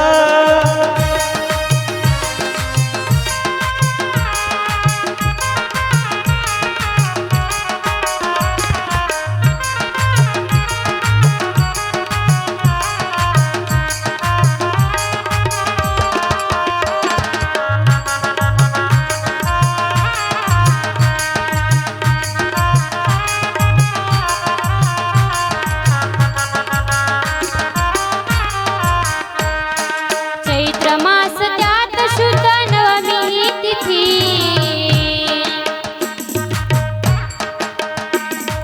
गंधयुक्त तरीही वात उष्ण हे किती, गंधयुक्त तरीही वात उष्ण हे किती. दोन प्रहरी कागश्री सूर्य थांबला, दोन प्रहरी कागश्री सूर्य थांबला. राम जन्मला ग सखे राम जन्मला, राम जन्मला ग सखे राम जन्मला. हे राम जन्मला ग सखे राम जन्मला, राम जन्मला ग सखे राम जन्मला, राम जन्मला ग सखे राम जन्मला, राम जन्मला ग सखे राम जन्मला.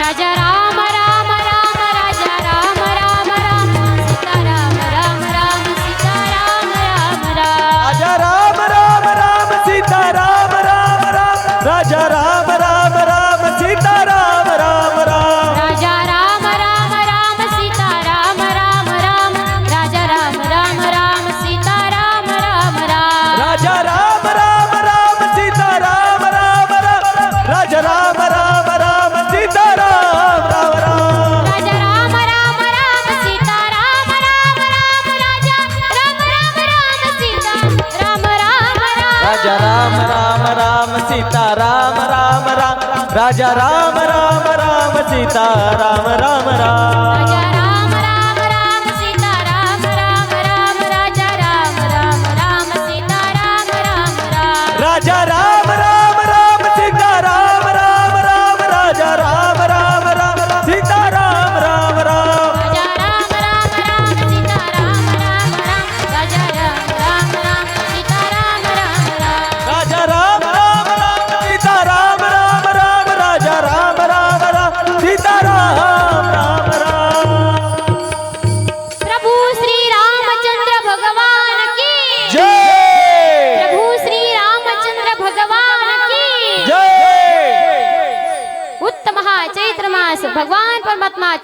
चतुर्भुज रूपाने प्रकट झाले. कौशल्य माता म्हणतात, देवा चतुर्भुज रूपात का प्रकट झालात? हे काय योग्य नाही. लोक संशय घेतील, माझा पुत्र असा कसा आहे? कुणी म्हणेल कसा आहे पुत्र, तेव्हा मी काय करू? त्यामुळे लहान व्हा. होय भक्ती केला तैसा, आता काय करू? तेव्हा कौशल्य माता म्हणतात, देवा आता तुम्ही रडायला सुरुवात करा. देवा तुम्ही रडायला सुरुवात करा, मग तेव्हा सगळीकडे कळेल की पुत्र जन्माला आलाय म्हणून. भगवंताने रडायला सुरुवात केली. एक दासी आली आणि तिने पाहिलं की कौशल्या माताला बाळ झालं. आणि बाळ झाल्याच्या नंतर दासी पळत सर्वांना सांगते की कौशल्या माताला पुत्र झाला, पुत्र झाला, पुत्र झाला. अयोध्या में आनंद भयो, दशरथ को पुत्र हो गया. अयोध्या में आनंद भयो, दशरथ को पुत्र हो गया. आनंद होय दशरथ को पुत्र हुआ. अयोध्या में आनंद भयो, दशरथ को पुत्र हो गया. अयोध्या में आनंद होय दशरथ को पुत्र होया. अयोध्या में आनंद हुयो, दशरथ को पुत्र हो गया. अयोध्या में आनंद होय दशरथ को पुत्र हो गया. तेव्हा सगळीकडे आनंद आनंद होतो, सगळीकडे आनंद होतो. आणि ती दासी राजा दशरथाला सांगायला जाते. तेव्हा राजा दशरथजी नवरत्नाचा हार दासीला दिला आणि दुसरी लगेच पळत आली. सुमित्राला मुलगा झाला, तिसरी आली, कैकेयीला 2 मुलं झाले. खूप आनंद झाला. आनंदाच्या भरात राजा नाचू लागला. आनंद उत्सव साजरा झाला. सुवर्ण दान करा, अन्नदान करा, कपडे वस्त्र दान करा, गुड्या उभारा. तेव्हापासून परंपरा आहे की आपण गुढी उभारतो. राम जन्मापासून गुढी उभारली जाते. उत्तम हा चैत्र मास, ऋतू वसंताचा दिवस, शुक्ल पक्षी ही नवमी, उभे सुरवर येऊनी. मध्यान्नासी दिनकर, फळभरी होय स्वीर. धन्य मीच त्रिभुवनी, माझे वंशी चक्रपाणी. सुशोभित दाही दिशा, आनंद नर नारी शेषा. नाही कौशल्यशी बाण, गर्भी आले नारायण. योनी संभव प्रगटला हा राघव.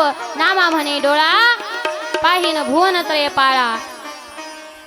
स्वप्रकाशमान सोज्वळ घवघवीत घन सावळा.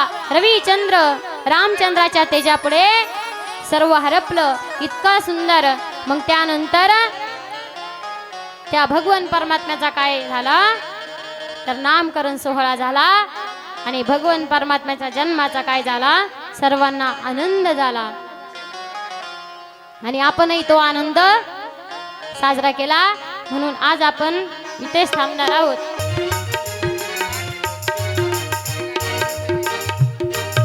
श्रीराम जय राम जय जय राम. श्रीराम जय राम जय जय राम. श्रीराम जय राम जय जय राम. श्रीराम जय राम जय जय राम. जय जय राम. श्रीराम जय राम जय जय राम. श्रीराम जय राम जय जय राम. श्रीराम जय राम जय जय राम. श्रीराम जय राम जय जय राम. श्रीराम जय राम जय जय राम. श्रीराम जय राम जय जय. बाहेर सगळ्यात मोठा पाहिजे उद्या बरं का. बरं का लक्षात आलं का? उद्या सर्वांनी आहेर घेऊन यायचे बरं का. नाहीतर म्हणतात, नाहीतर एवढे सांगितलं अन्नाचा सगळ्यात मोठा राहील. तुम्ही सगळ्यांनी आणा, पण आमच्या अन्नाचा सर्वात मोठा असा आहेर. मग येताना सर्वांनी उद्या लग्नासाठी अक्षदा फुलं ते सर्व घेऊन यायचे. आपण उद्या सुंदर अशी जाकी करणार आहोत. म्हणून आजची कथा आपली इथेच थांबते. चला आता आरतीसाठी.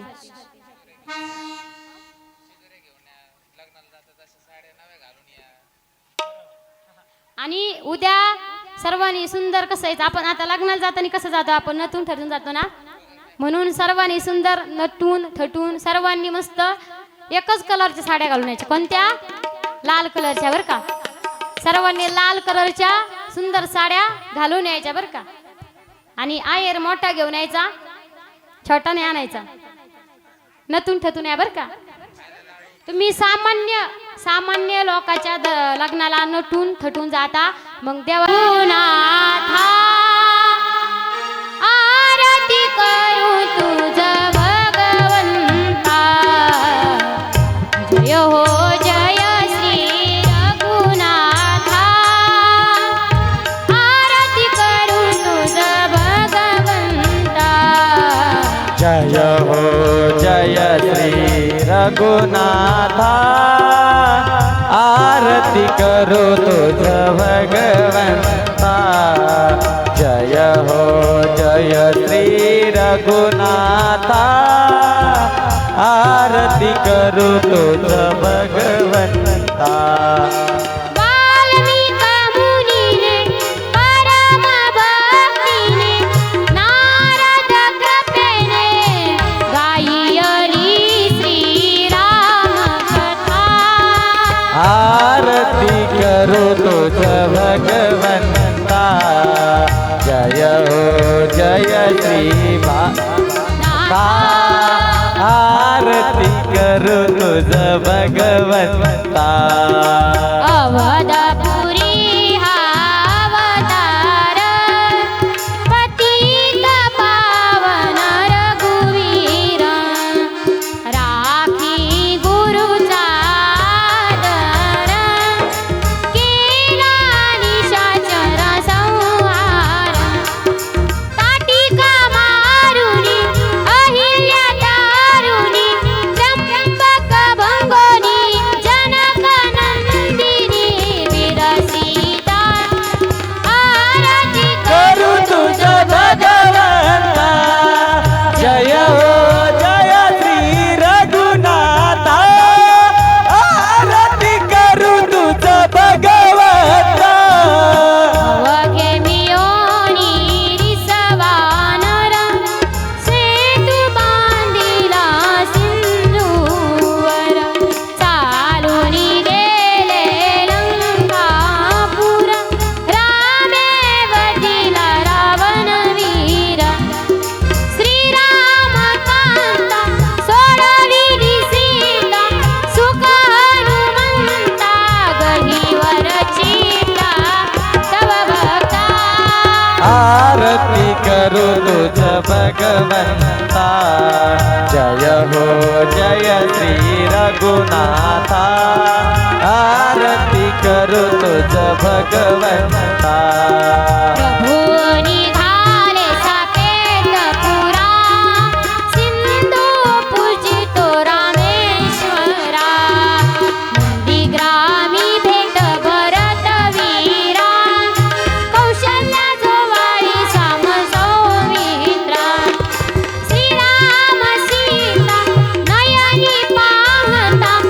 सुखावी जनता आनंद वनिता गुणगाता आरती करू तुझ भगवंता जय हो जय श्री रघुनाथा आरती करू तुझ भगवंता अयोध्या